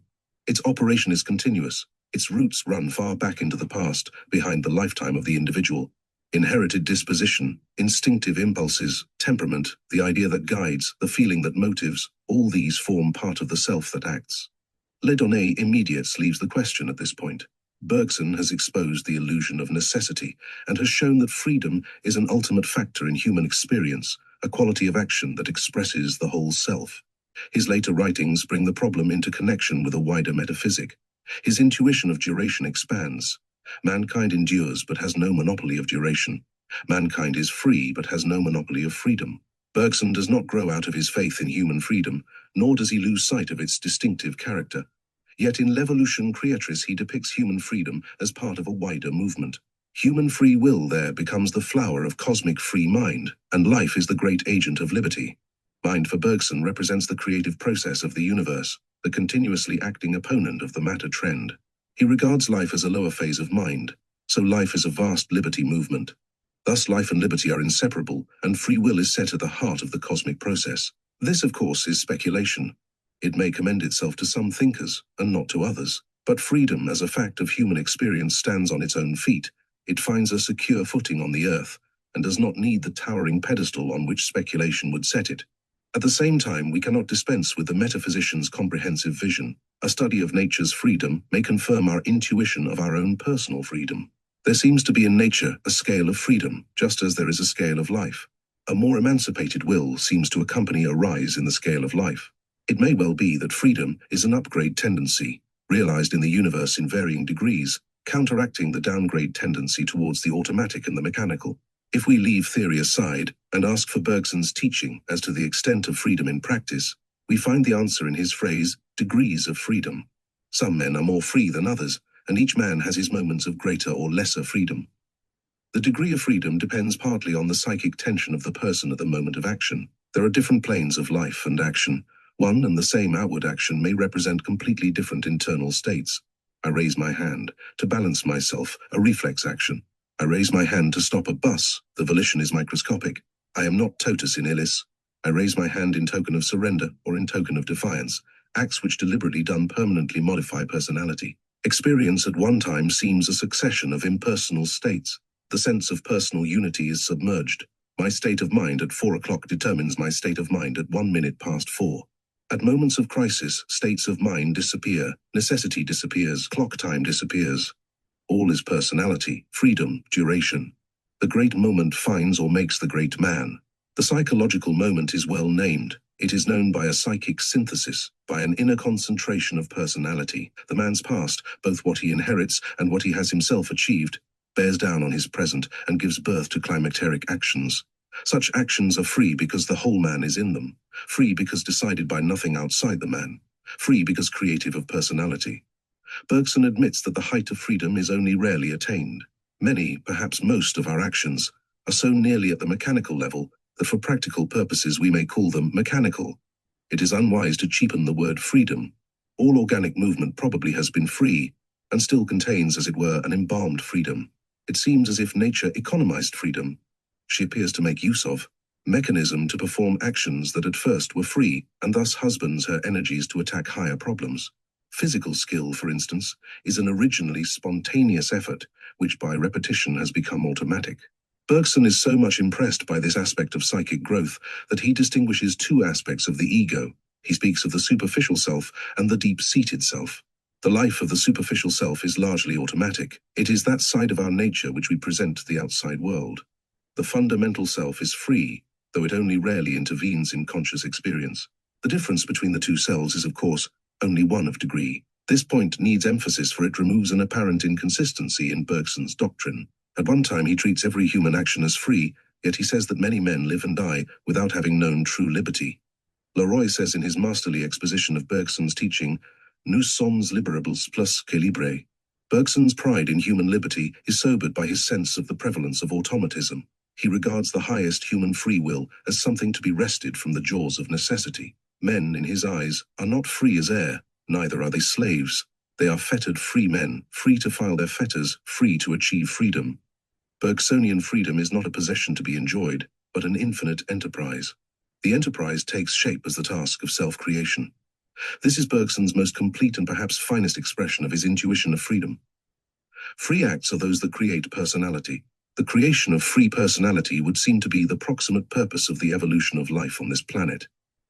Chapter 3. Mind and Body. Malière et Mémoire is the title of Bergson's second important work.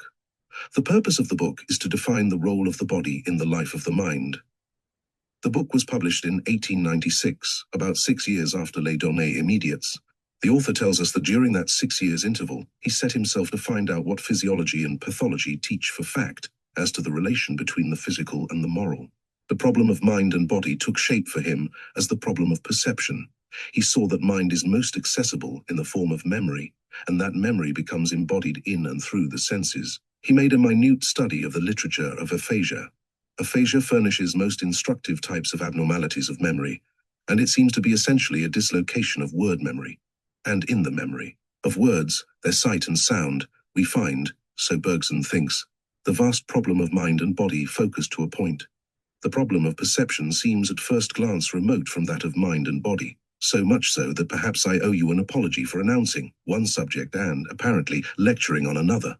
We all want to know how MMD stands with respect to body, for that problem bears directly on conduct. We are not so much concerned to understand perception, for we can use our eyes, though we may be completely ignorant about the nature of vision. I must plead that I am following Bergson's lead, and that Bergson's choice of ground is just. If we consider attentively its character of sight or hearing, we shall see that perception is a test case. If we could explain how we see, the problem of interaction would be solved. Perception is a typical instance of the compresence of mind and body. We see with the eye. Does the eye itself see? What is there in the eye that could transform light into sight? The eye forms images.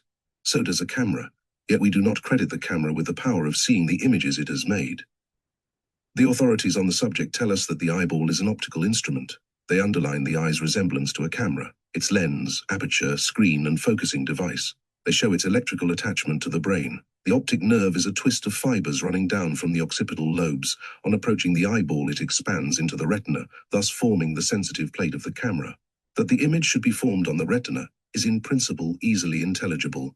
It is due to the action of light passing through a lens to a sensitive background.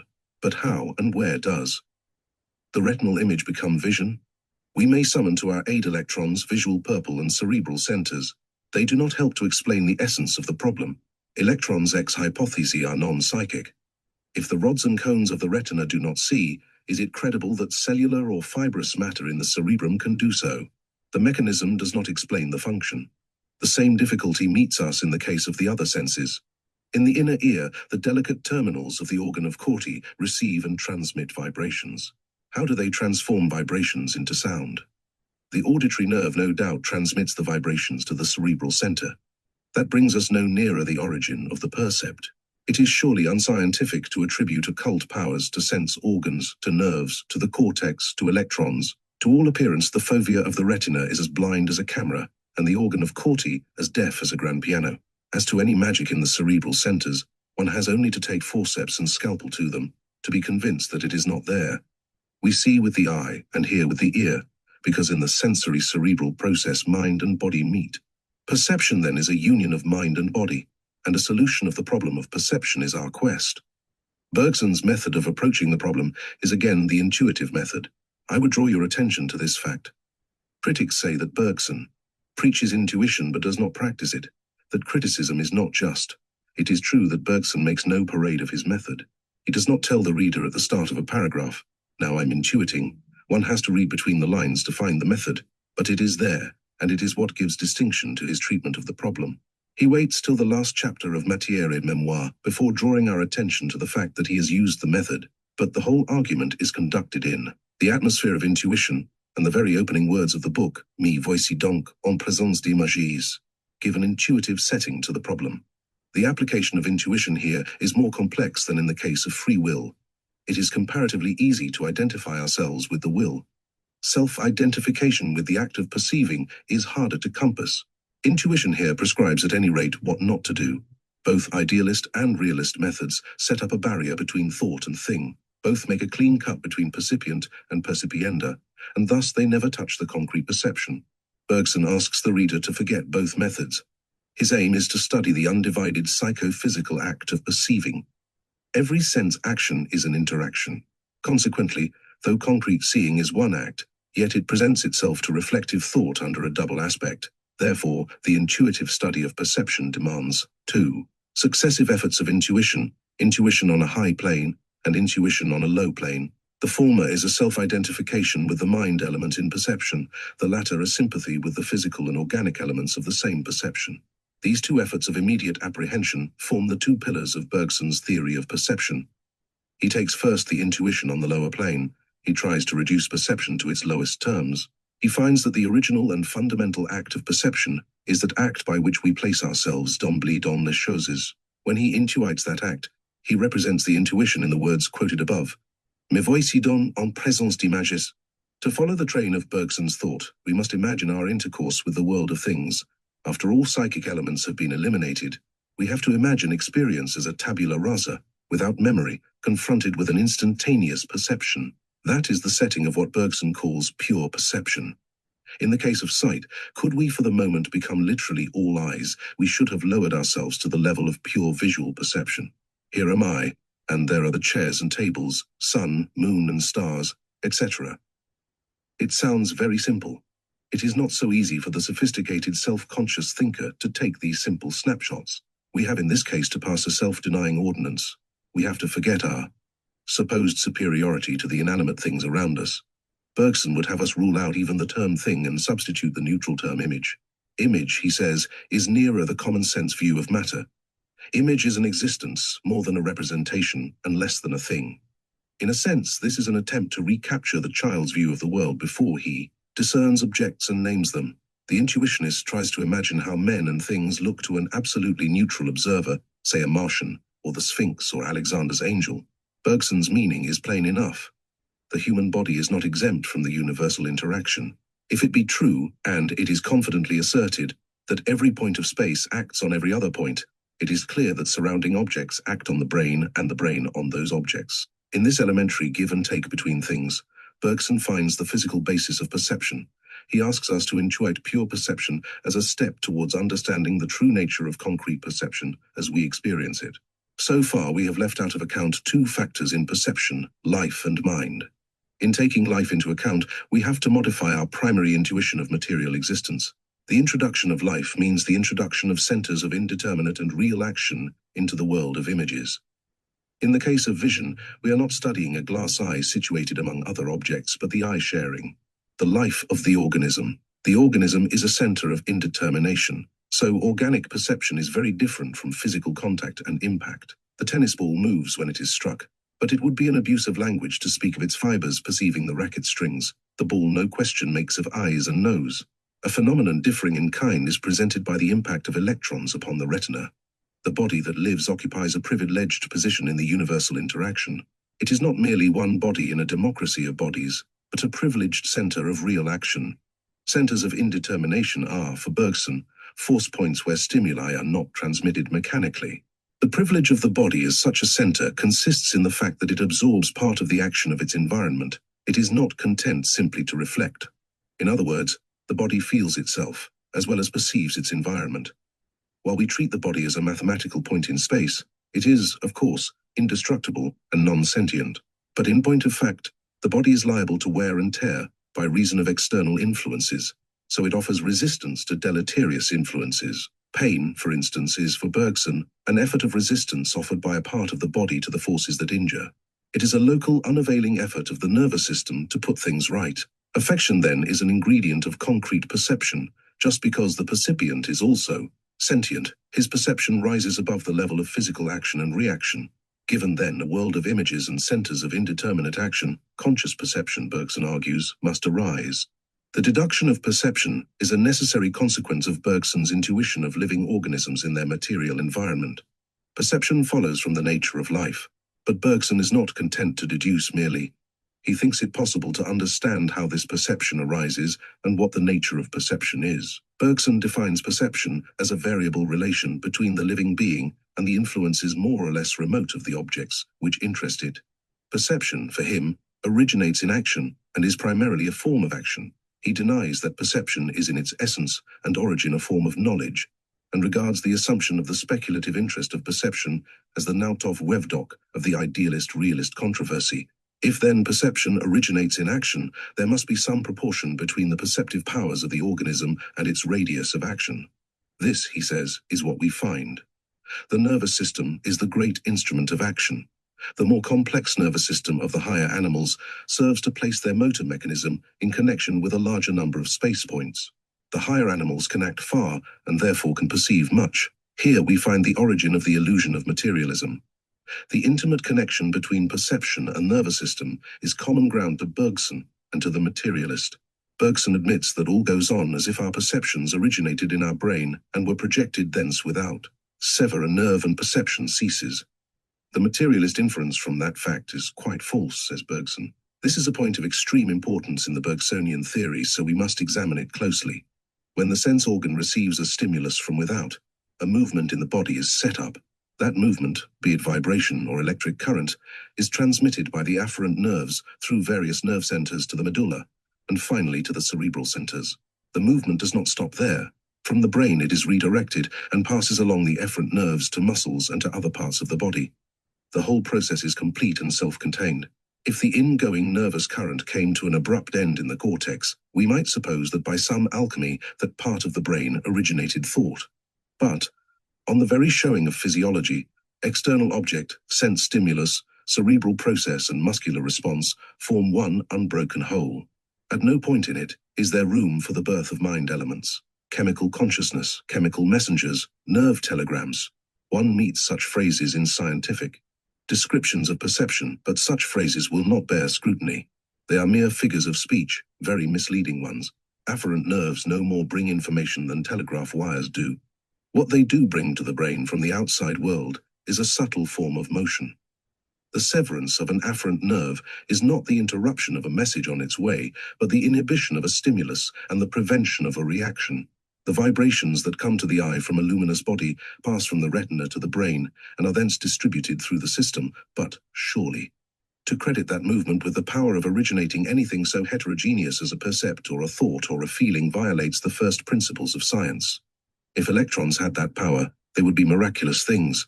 A movement can originate nothing but a movement, and as Bergson says, we have no right to suppose mysterious virtues resident in the matter of the nervous system. The cerebrum is not an information bureau, nor a storehouse of memory, but a distributing center of action, that is ample function for one's small brain. The body is the center of perceptions, not their source. The nervous system is essential to human perception because it enables the body to receive stimuli. to coordinate them, and to prolong them into appropriate movements. It does more. It enables the body through the senses to select some stimuli and reject others. The living body does not respond to all stimuli. In Bergson's words, to perceive all the influences of all the points of all bodies would be to descend to the condition of material objects. To perceive consciously signifies to choose, and consciousness consists mainly in this practical discernment. The education of the senses is an education in discernment. An image can be without being perceived.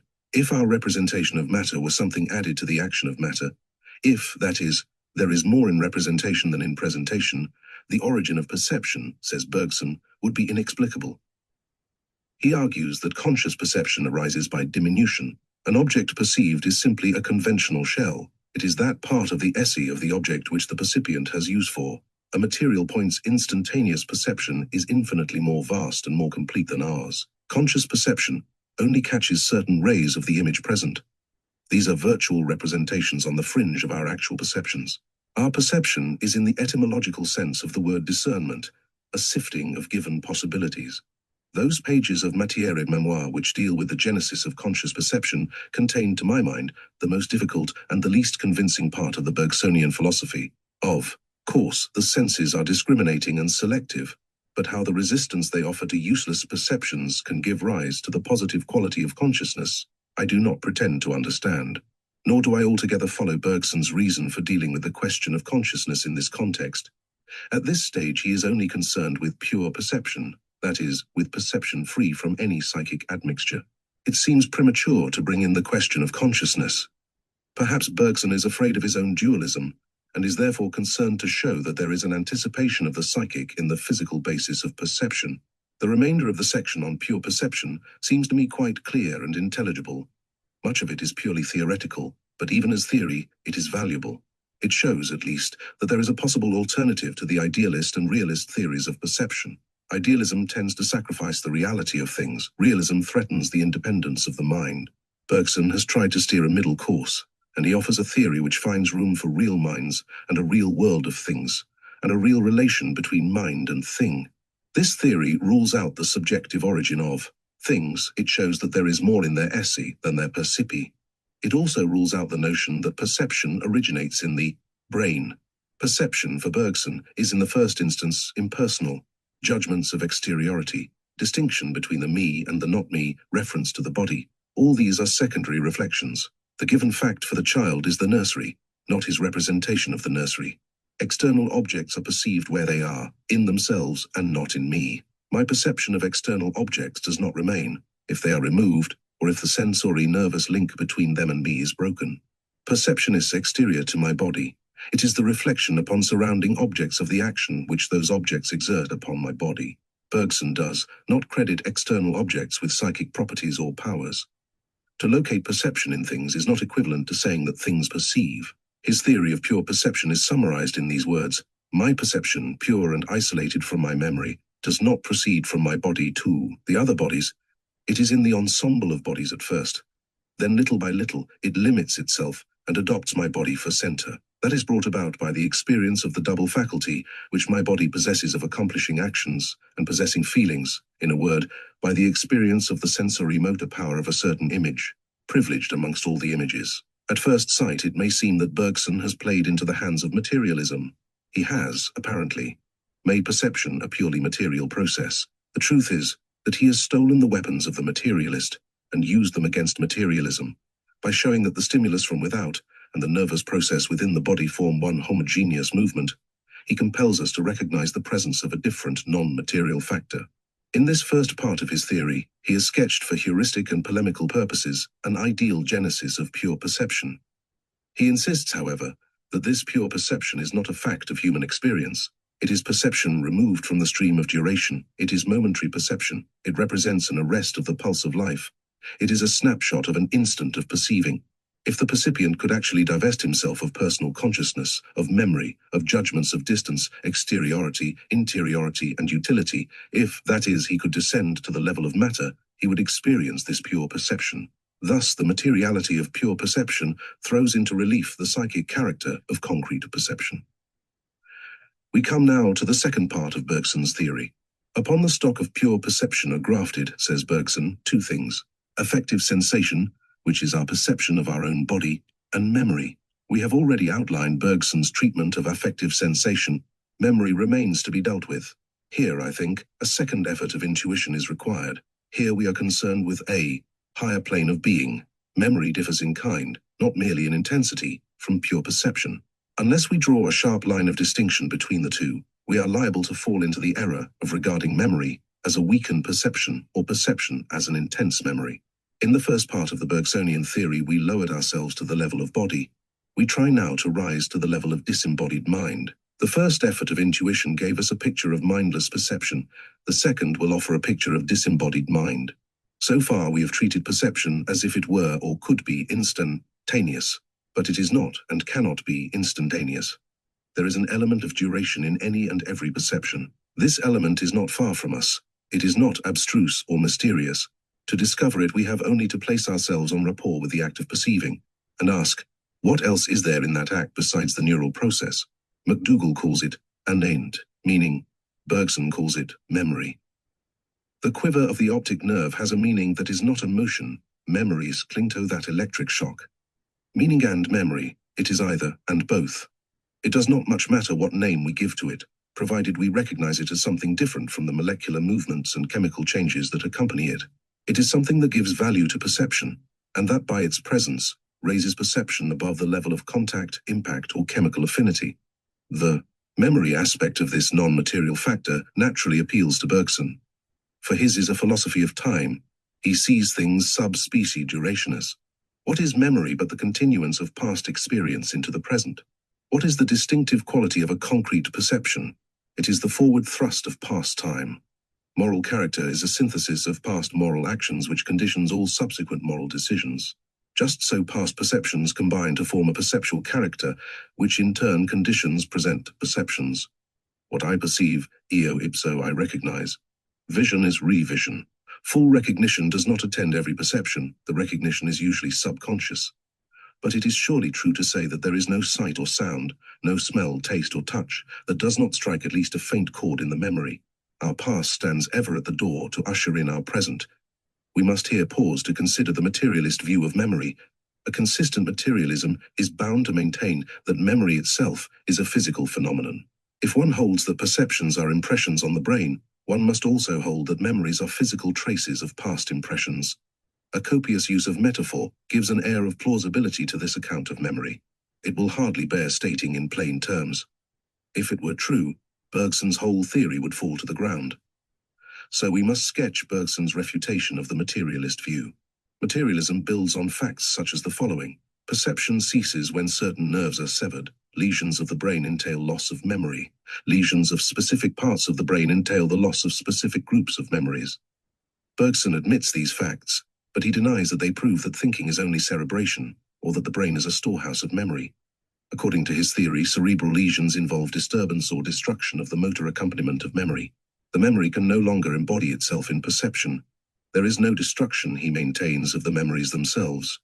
If a crack tennis player is off his game, you may not infer that he has forgotten how to play. A string gone in his racket may account for his failure. His knowledge of the game may be as good as ever. He may be seeing the ball well. His hand may not have lost its cunning. His timing may be perfect. Yet all his knowledge and all his skill go for nothing owing to the lesion of a racket string. The damage to the instrument prevents his knowledge from, as it were, embodying itself in sideline shots. Bergson's argument is empirical. It is based largely on his minute study of the facts of aphasia. He examines the symptoms of word blindness and word deafness and similar maladies. In many of these cases, the patients are not physically blind or deaf. Their sense organs are intact and their nervous system apparently unimpaired, yet the word spoken or written means nothing to them. Most instructive because most inexplicable on the materialist hypothesis are those cases of aphasia in which the auditive and visual memory remains intact, but the faculty of recognition is lost. Bergson quotes the case of a patient who was able to visualize the streets of her native town and describe them in detail, yet when she was in the town and saw the houses, she was completely lost. She was unable to recognize what she saw. Memory was intact, sight undamaged, but there was a dislocation of the normal connection between the two. Bergson uses his own theory of memory to explain this and similar cases, and maintains that the materialist theory of memory can offer no explanation. But do not certain groups of memories disappear when specific parts of the brain are injured? And does not that fact prove a localization of memories in definite brain areas? Bergson admits the fact but denies the inference. He confines the inquiry to those brain areas which are known to be connected specifically with the perception of the sound of words. If the word, he argues, expressed one idea and only one, it is just conceivable that an indefinite number of infinitesimally small memories might be stored in the brain. But as things are, it is really quite bucolic to suppose that one little head could carry all the word memories of a man's vocabulary. The same word sound has an infinite number of shades of meaning. The meaning conveyed by the word sound varies with the context, with the inflection given by the speaker, with the intelligence of the hearer. Again, apart from the inconceivability of the materialist hypothesis, there are two facts that disprove it directly. First, deafness does not destroy auditory memories, and auditory memories can disappear without involving deafness. Whereas, if auditory memories were localized in the brain center of hearing, an injury to that center would involve and correspond with the loss of auditory memories. Second, if word memories were in cold storage in the brain, local lesions would mean the total loss of certain word memories and the integral preservation of others. Whereas experience shows that verbal amnesia begins as a general weakening of the whole auditory faculty, and that word memories disappear gradually in their grammatical sets. Bergson quotes Ribot's law that proper names go first, then nouns, and verbs last. I have given an outline of Bergson's case against materialism in order to show that, when he was developing his own theory, he went very fully into possible objections from the scientific side. Matter et Mémoire is 25 years old. I do not know whether its physiology in whole or part is out of date. I fancy not. McDougall expressly endorses many of his arguments. Dr. William Brown, a nerve specialist who treated hundreds of war cases on the principles of psychotherapy, accepts this part of Bergson's theory. I should add that M. Morg, writing in 1920 from the standpoint of neurobiology, states that M. Bergson in Matière et Mémoire considered the problem of aphasia exactly as a modern biologist would. Consider it. We come now to Bergson's positive teaching as to the nature of memory and its function in the act of perception. Concrete memory, he says, is a mixture of two forms of memory. The two forms are inseparable in ordinary human experience, but failure to distinguish between them vitiates the theory of memory. We cannot, Bergson argues, understand the nature of memory if we start from impure or mixed forms. Each of the two forms reproduces in its own way past time, so each is rightly styled memory, but the modes of reproducing the past are so dissimilar that they must be considered separately. Bergson considers each form of memory from many different angles. He finds many points of distinction. Consequently, he has to use several different names for the two memories. His general usage of terms would perhaps entitle us to call the one memory spontaneous, the other voluntary. A concrete instance, one of Bergson's, will make plain the distinction between the two memories. I decide to memorize a poem. I repeat it several times. At each repetition, I get a better grasp of the words. Finally, I have it word perfect and it is securely lodged in my mind. When on subsequent occasions I recollect that poem, I recall it as learned on the last time. My imperfect renderings are gone past recall. They are merged in the final memory. This final result is le souvenir, the thing remembered. It is the learned lesson, as distinct from the process of learning. It is a more or less stereotyped result of many efforts at memorizing. This is the first or voluntary memory. It is voluntary in the first instance. Its distinguishing characteristic is that it is literally embodied. It possesses a bodily mechanism. The mechanism can function almost automatically. The parrot memory is a mechanical memory. In our school days we were reprimanded for making too free with the parrot memory, but some use of it is inevitable. If I am suddenly called upon to say college grace before meat, the less I think of the meaning of the words, the better. If I visualize the founders and benefactors, I am done. I get started, make my mind a blank, and the swing of the words carries me through. The ethics of my proceeding are questionable, but I avoid blunders and false quantities by trusting to the bodily mechanism of the voluntary memory. Now return to Bergson's instance of the poem. Deeper down, he says, than this voluntary memory with its bodily mechanism lies another memory. This latter is a spontaneous memory. This records not the net result, but the whole process, not the lesson, but the learning. It makes its record whether I will or no. It is an automatic register of the whole experience. We can prove its existence and its relative independence of the voluntary memory. By an effort, I may be able to think myself back and recall my first or second imperfect repetition of the poem before I knew it by heart. In so doing, I am turning back the pages of the second book of memory, the spontaneous memory. This book of memory records its items chronologically. All events are given in their time order. Spontaneous memory is, for Bergson, a running commentary on life. It is an ethereal shadow cast by every gesture of our terrestrial actions. The notion is not easy to grasp. Memory we usually regard as an operation we perform, as a subjective faculty, highly capricious and unaccountable. It seems the rule to forget, the exception to remember. Yet we get sharp reminders that possibly the terms should be reversed. Scenes of childhood, long forgotten, visit the waking or sleeping consciousness of the man, like ghosts. Where have these memories been during that interval of years? May it not be that memory exists in its own right? Bergson argues for the reality of latent memories in their unconscious state. He says that we have no more reason to suppose that past experience perishes than we have for supposing that material objects cease to be when they cease to be perceived. Some psychoanalysts boldly maintain that we never forget a thing. It sounds a paradox, but experiments in hypnotism point to its literal truth. Most past experiences cease to be useful. Therefore, for practical purposes, they cease to be. We cannot be sure that they have absolutely disappeared, and under no circumstances will return. Memory plays queer tricks when attention to life is relaxed. In dreams, in old age, in overwhelming danger, particularly, it would seem. In drowning, past experience comes back, like a reversed cinema film.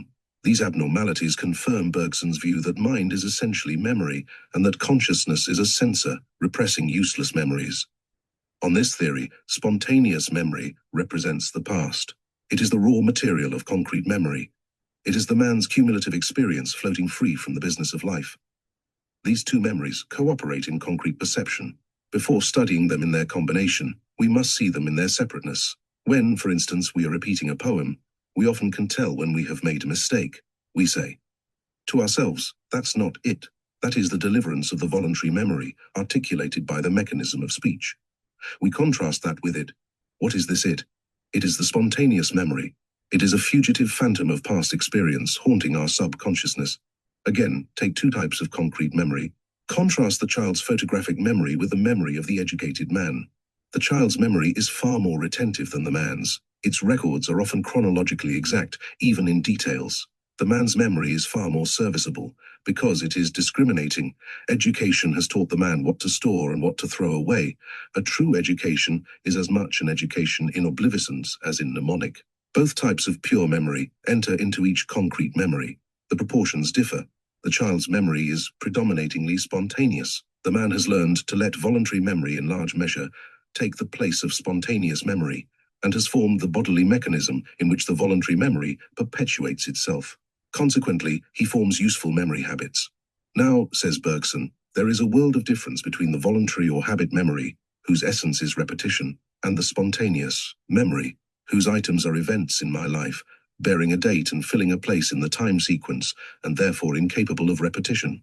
For the needs of bare life, habit memory would be sufficient. It brings about adaptation to environment. For enlightened conduct of life, representation of past experience is required. This representation is just what spontaneous memory supplies. Habit memory is empty of representation. Spontaneous memory, if unchecked, would overload our consciousness with pictures of our past. The urge of spontaneous memory restrained by habit memory and its bodily mechanisms produces the concrete memory efficient for action. We have studied Bergson's theory in sections. We must now attempt to conspect. Can we piece the parts together? Pure perception, spontaneous memory, voluntary memory. How do they combine in the concrete act of perception?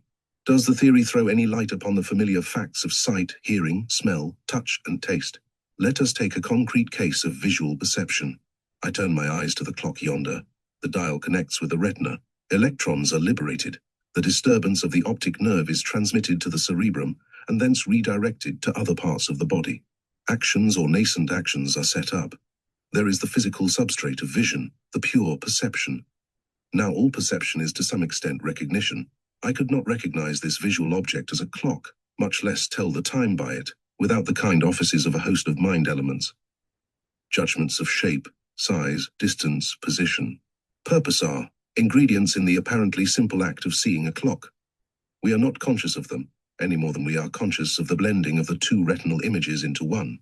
But they are as really present as is the binocular transformation. These mind elements are legacies from my past. They are memories. I make no conscious effort of recall. They come. They are realities. I have had to learn to make these judgments. Their origin could be dated, and they are here, and now factors in my present experience.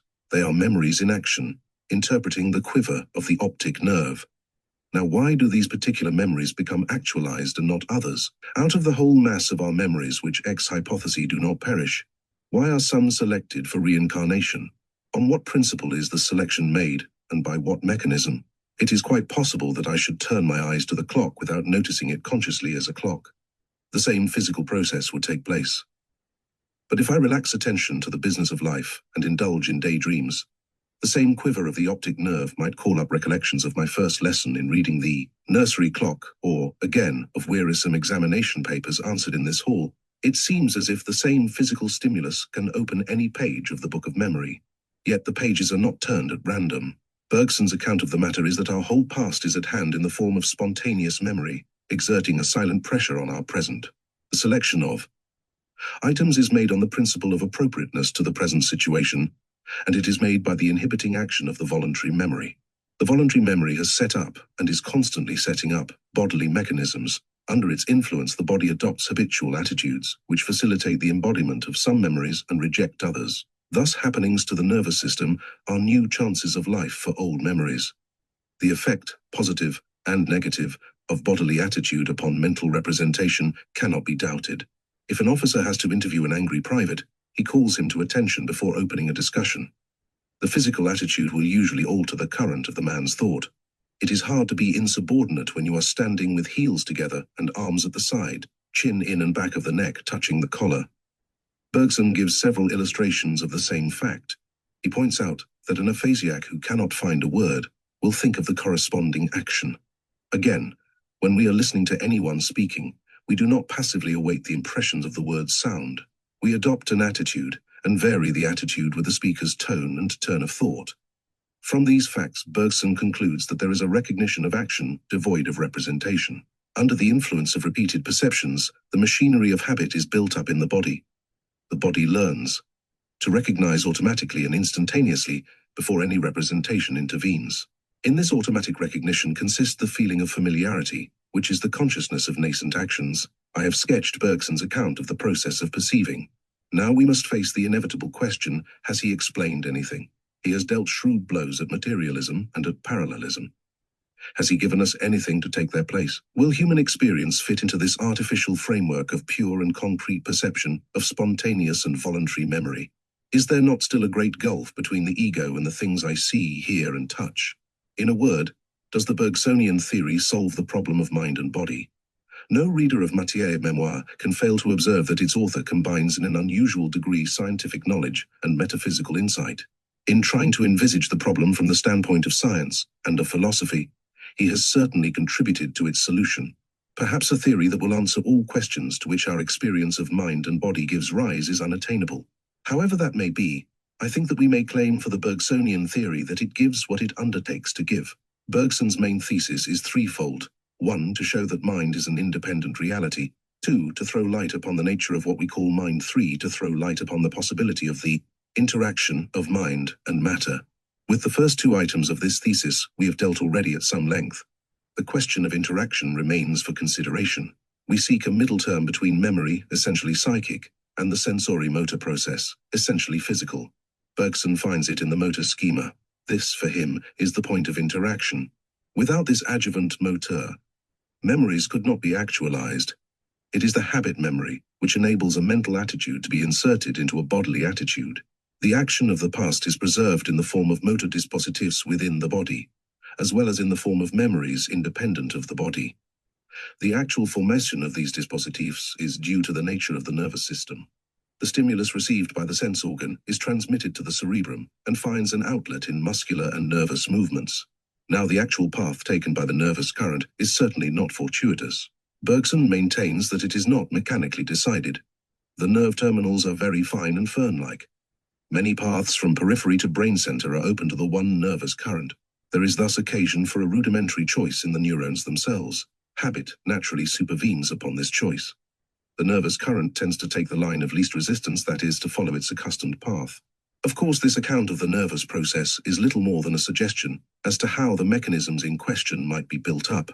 When we know more about the nervous system than we do at present, and when the secret of the transference of energy is disclosed, perhaps a fuller explanation of these mechanisms will be reached. However they are formed, no one, I fancy, can deny their existence. The one on which Bergson lays most stress is the mechanism connecting hearing and speech. The heard word tends to prolong itself into speech. When we hear, we want to speak. The auditory perception sets up the nascent actions of speech. An audience is usually forbearing enough to inhibit these nascent actions, but the impulse is there. Bergson calls attention to the complexity of the mechanism of speech. There is the movement of lips and tongue for articulation, of the larynx for phonation, and of the vocal cords for expiration. Complex though it is, this speech mechanism is coordinated with the nervous current coming from the ear via the auditory nerve. Here then is a set of mechanisms functioning as one. I can combine, control, and set them in motion by an act of will in voluntary speech, but the same set can also operate independently of the will.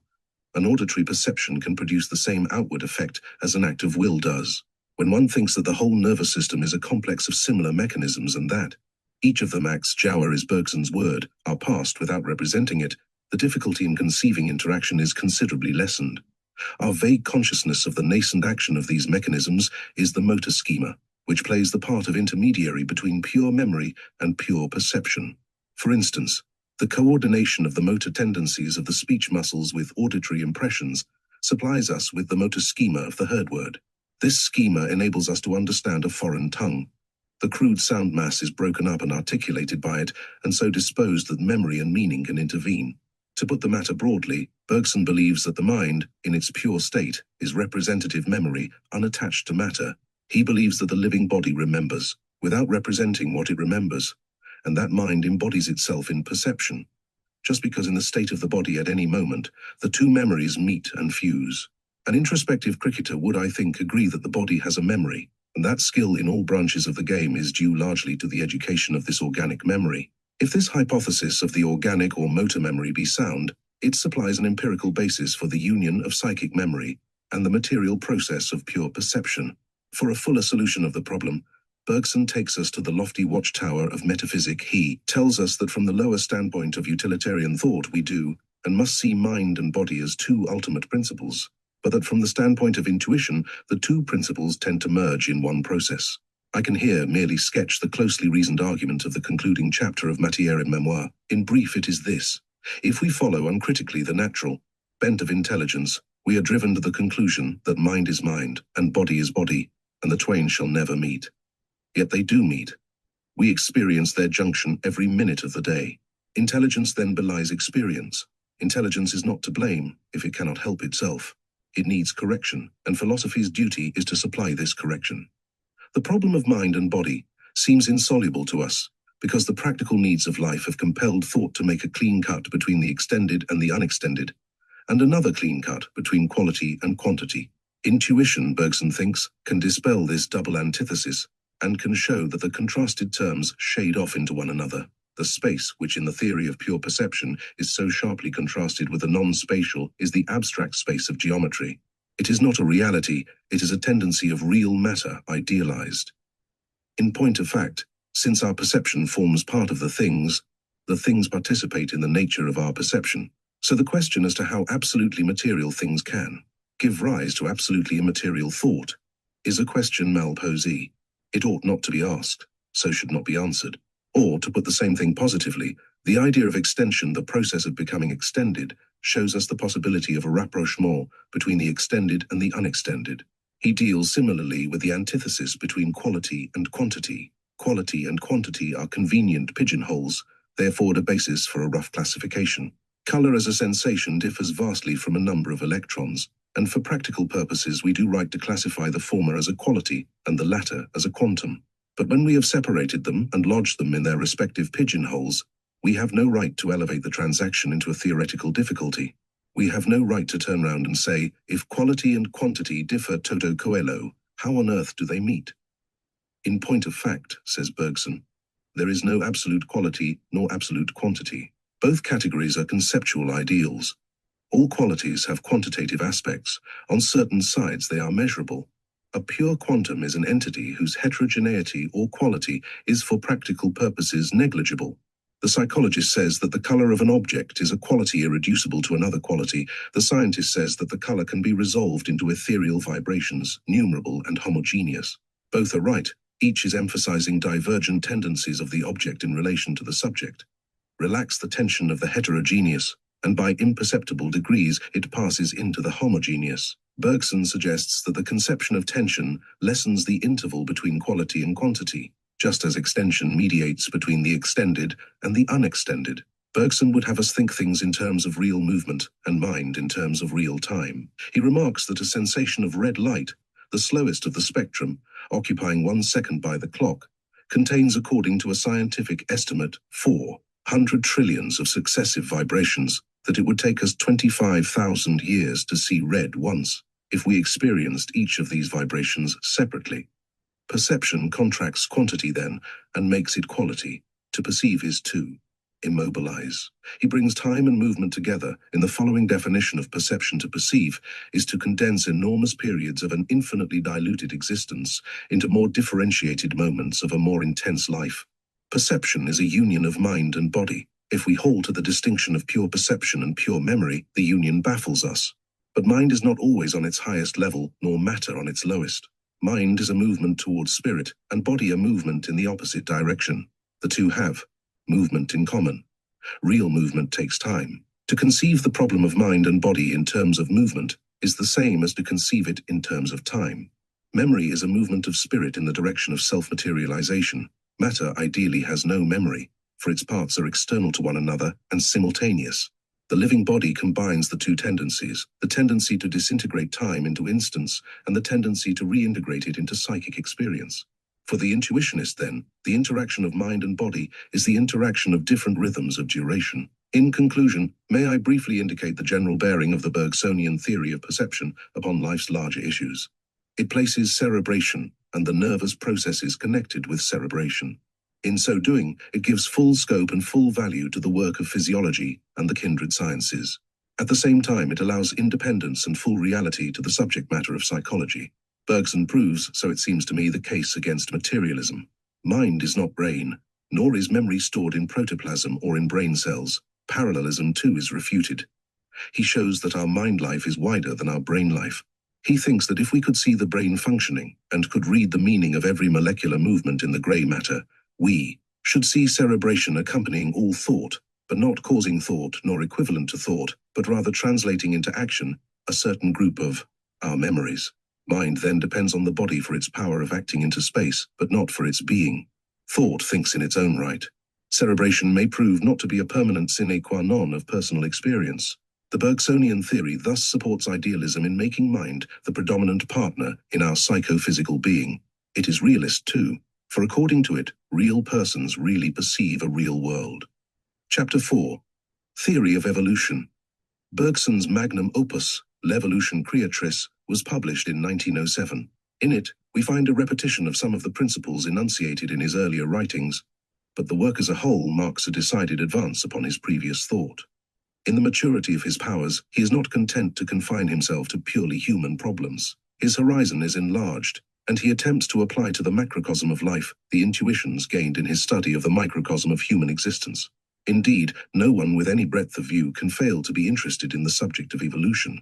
It is an arresting spectacle, this drama of terrestrial life, of which we are spectators and in which we play a part. There is so much to wonder at. The differences between species who share one type of life, the structural connection of the human body with beast and bird and fish and reptile, the loneliness of the human intellect, the permanence of type, the variations from type, the mutations, the order and disorder, the purpose and the chaos. All these considerations impel us to seek some clue to the maze of facts. Departmental studies seem to lead to no big conclusions. There is need of a philosophy that can survey the whole field and generalize, tell us, that is, what evolution really is, how it acts and whither it leads. An attempt of this heroic type Bergson has made. He has tried to see life steadily and see it whole. He presents us with a picture of an evolution, whose secret is creative impulse, whose processes must be read in the light of the process that we feel within us, whose goal we cannot know, whose tendency we can infer. These conclusions are reached by the method of intuition. Bergson does not claim that they are necessities of thought, though he uses all the armory of the intellect to vindicate them from objections. At the same time, they are more than impressions left on an artistic mind by a study of life.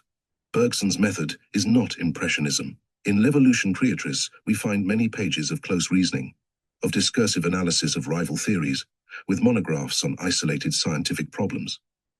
At first sight, the book seems a sheer appeal of intellect to intellect.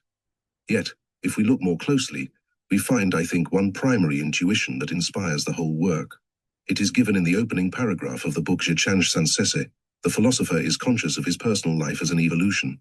Introspection enables him to study the nature of this incessant inward change. The intuitions thus formed, he proceeds to project upon a wider canvas. When we replace, he says, our being in our will and our will itself, in the impulsion which it prolongs, we understand, we feel, that reality is a perpetual growth, a creation endlessly pursued. This projection of the principles governing internal experience into the field of external experience is not so arbitrary as at first sight it seems. It is based upon what Darwin has taught us to do. Darwin has taught us to link man, body, and mind with the rest of reality. The appeal of Darwinism is an appeal to a deep-seated intuitive sympathy with all forms of life. Man abandons his splendid isolation. He surrenders his pride of place. He steps down from his pedestal. He abdicates his sovereignty by divine right and becomes first citizen in the Republic of Life. Vital sympathy is the dynamic of Bergson's argument. He takes seriously the contention that all forms of life spring from one source and possess common features. He thinks that the central theme of life is present in all its variations. He regards human consciousness as a higher transposition of the theme. Accordingly, in his eyes, it is not mere conceit that inclines us to see the cosmic process mirrored in our self-consciousness. Since the psychic elan possesses all the characteristics of the vital elan, we may legitimately use our intuition of personal existence to interpret external process. What then is the nature of personal existence? Intellect gives one answer, intuition a different answer. Intellect says that personal existence is in its lowest terms a changeless ego and a succession of states. Intellect starts by dividing the continuum of experience into a series of instants, and then is forced to connect them by the logical fiction of a static ego. This conception of existence is very useful. Indeed, for practical purposes, it is indispensable. Law and the conduct of life depend upon it. The student knows that his senior freshman self is not the same as his junior freshman self, but he recognizes that the junior, dean and junior bursar, and other college authorities have to act as if they were an unchangeable entity, corresponding to his unchanged name. It is the philosopher's business to expose the fiction of the ego. He sees the artificiality of intellect's procedure. To analyze experience into psychic states and an ego may be an instructive anatomy of the corpse of experience, but it does not give us the truth of personal existence. Now, our intuition of personal existence is very different from the conceptual representation by which intellect commonly symbolizes it. It is hard to get a clear intuition, and harder still to convey it. It is hard to put into words what personal existence feels like. One can only attempt it by a copious use of metaphor. The most appropriate metaphors are word pictures of fluids and moving things. They represent the continuity and the incessant change of experience. When one tries to intuit the essence of personal being, one feels as if one were attempting to stay a stream.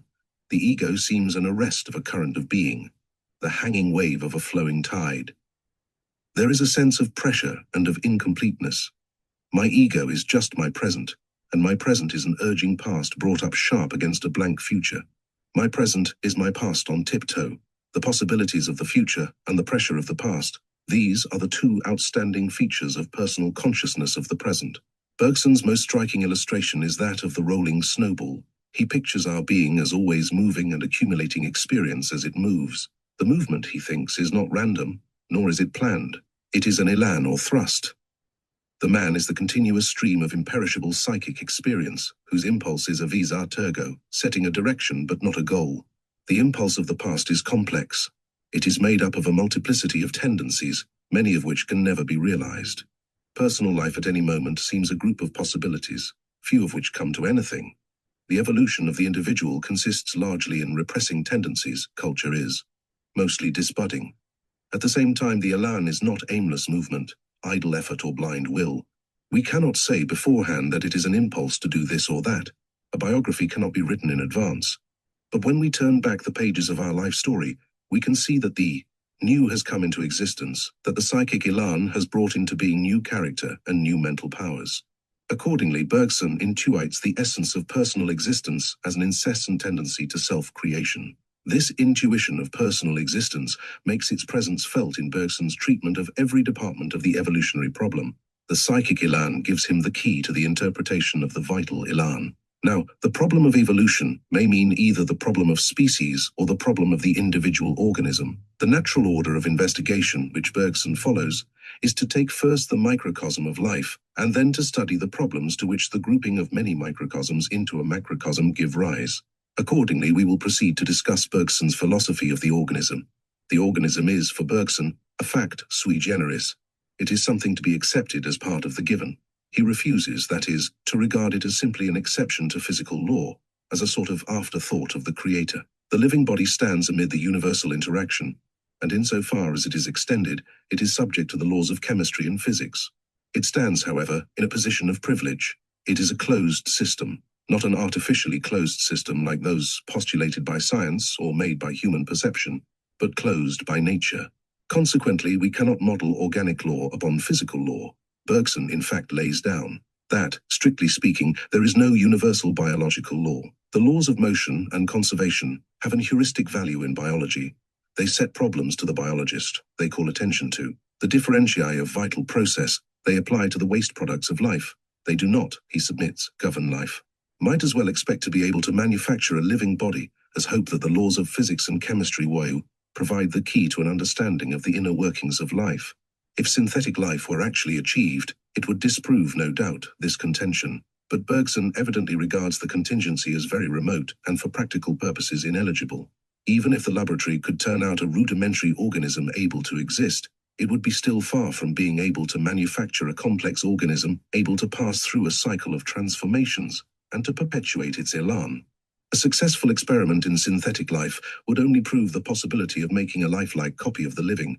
Nature herself does that. Bergson recognizes that organic process has much in common with mechanical process, and he mentions several instances of the imitation of the living by the inorganic. Now, the privileged position of the organism in the scheme of things consists essentially, on the Bergsonian theory, in the fact that the organism endures. Duration is, for Bergson, the ultimate reality. Duration is not spatialized time, it is not passive. Continuance while something else continues, it is not a succession of instantaneous existences. It is active, productive eternity. It is the interpenetration of past and present events, a cumulative carrying forward of past into future. This is not simply guesswork about reality, for we experience duration, our minds experience it as will and memory. And this is the point that concerns us here. Our bodies experience it as life. Life is a phase of duration. L'organisme qui vit est chose qui dure. Let us examine this fundamental principle of Bergson's theory. In what sense can we attribute duration to the organism while denying it to the inorganic?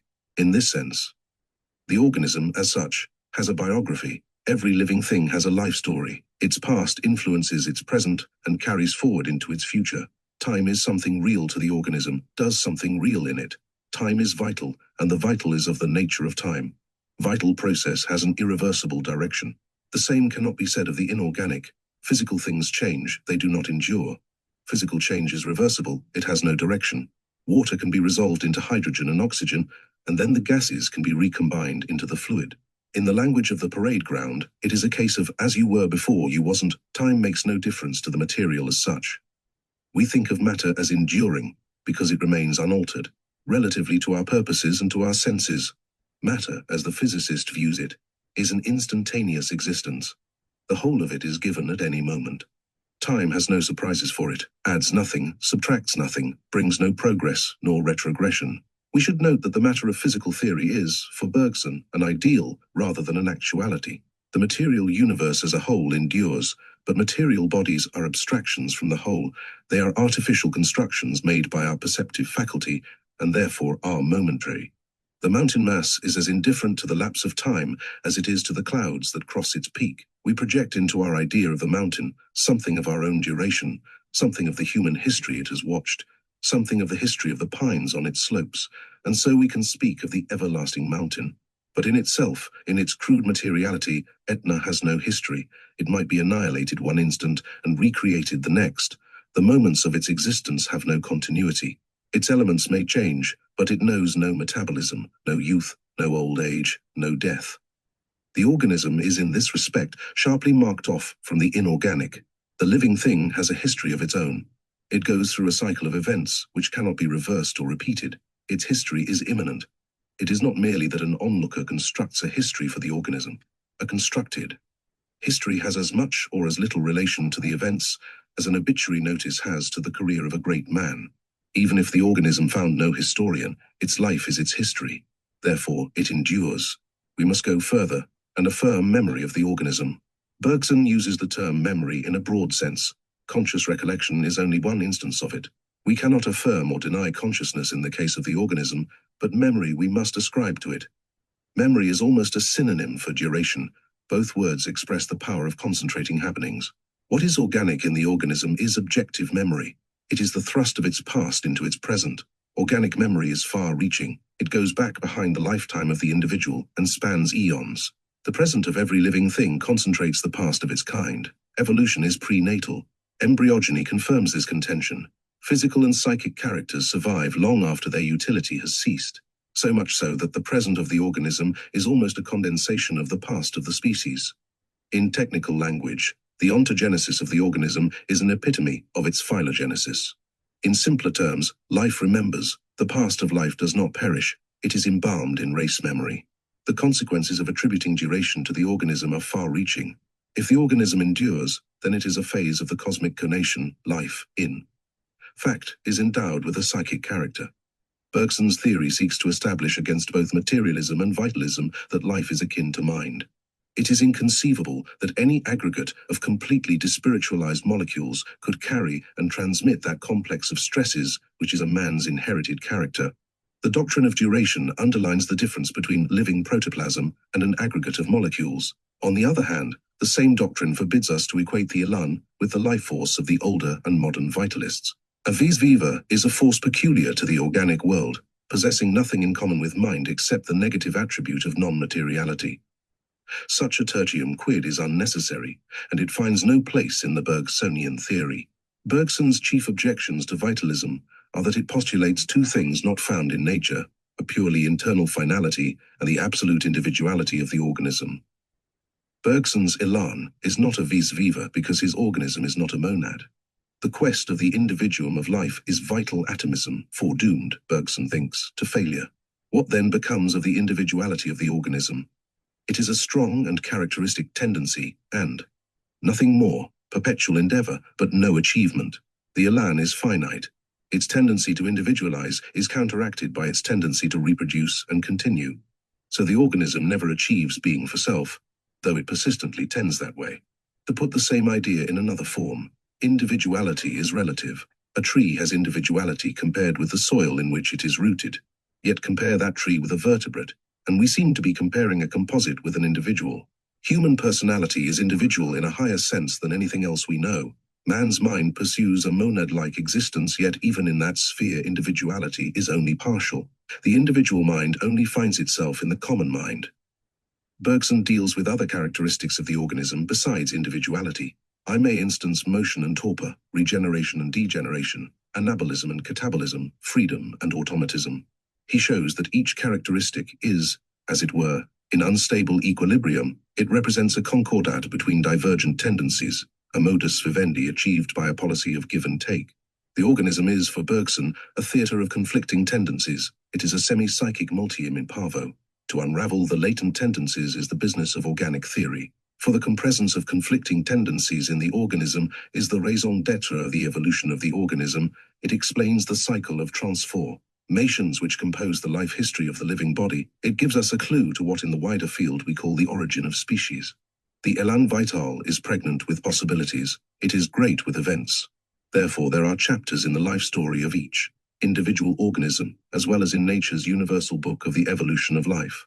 So far, we have treated the organism as if it were an isolated unit of life, in order to make explicit the common characteristics of all organisms. Such an analysis can be only provisional, for it is bound to ignore for the time being the primary and basic fact of the situation, namely, the continuity of all life.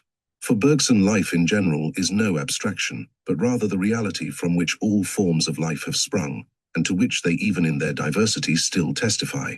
According to his view, the life continuum is logically and chronologically the prius. No full comprehension of life can be attained by isolating fragments of this continuum. To isolate an organism from its species or one species from the genus of life is like isolating an event in history. Events and organisms rebel against such treatment. At the same time, a study of the unit of life has a didactic and an heuristic value, for Bergson wishes to explain the history of the whole family of terrestrial life as an elan, and if each member of that family possesses a similarly featured elan, that fact supports the theory of the universal elan. Accordingly, Bergson invites our attention to that pageant of living forms that we vaguely call evolution. Here we find myriads of contemporary organisms, each pursuing a separate course, yet standing one to other in relations of dependence and similarity. The researches of 3 generations of scientists have revealed the complexity and subtlety of these relations. Is this interdependence fortuitous? Are the resemblances between species all mere chance? We cannot think so. Then some sort of theory of evolution we must adopt. Simply to posit an evolution and leave the matter there is no explanation. The fact of evolution is admitted on all hands. The meaning of evolution is the crux. Yet every man thinks he knows what evolution means. Few words in our time have been so soiled by ignoble use. We read of the evolution of the aeroplane and of the cinema and of the motor car. The appeal to first principles involved in the term is being lost to sight. Evolution has become a mere description of a vague belief in a unity of any manifold. As to evolution in the sphere of terrestrial life, 2 rival theories disputed the field when Bergson wrote. Mechanism and teleology each tried to assimilate the facts that Darwin brought to light, and the thinking man had to choose between the mechanical theory of evolution and the finalist theory of evolution. Accordingly, Bergson introduced his own theory by a criticism of these 2. The neo-Lamarckian theory is considered at length by Bergson, and he speaks of it as a third possible theory of evolution. But as it seems to be mainly a scientific theory to account for the origin of variations, I have not treated it as coordinate with the better known and wider metaphysical theories of mechanism and finalism. Let us take first his criticism of mechanism. If the universe is a machine, its evolution is mechanical. Physical law is supreme, and there is no province outside its sway. An imperium in imperio such as life claims is inadmissible. The organism must be a peculiarly delicate mechanical contrivance, whose origin and structure, function, and development are entirely material. The origin of species, the perpetuation of some, the disappearance of others, must be due to the play of physical forces. Radical mechanism is in some respects a magnificent ideal. Could we entertain it, it would end much uncertainty and heart-searching. The initial objections to it are, however, very grave. One doubts if it satisfies the requirements of even a working hypothesis. Bergson criticizes it along several lines. He offers only one refutation of it, and says that only this one refutation is possible. It is based, as we might expect, upon his controlling conception of duration. In a mechanical universe, tout est don, past and future are calculable theoretically on the basis of the present situation. That is to say, to a superhuman intelligence, all reality is given simultaneously, and the distinctions of past, present, and future simply express our inability to take in all at once. In a universe so conceived, time would not be wanted. Time would do nothing. Time would be nothing.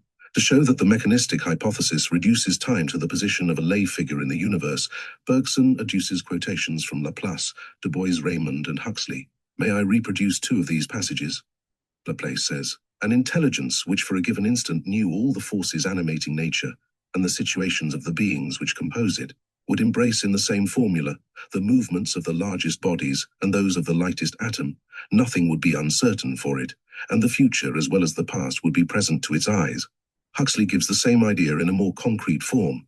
If the fundamental proposition of evolution is true, namely, that the entire world, animate and inanimate, is the result of the mutual interaction, according to definite laws, of the forces possessed by the molecules of which the primitive nebulosity of the universe was composed, then it is not less certain that the actual world reposed potentially in the cosmic vapor, and that an adequate intelligence, knowing the properties of the molecules of this vapor, would have been able to predict, for instance, the condition of the fauna of Great Britain in 1868. These quotations are sufficient to show that the mechanistic theory, when pushed to its logical conclusion, eliminates time, or, while retaining the name time, deprives it of any real efficacy.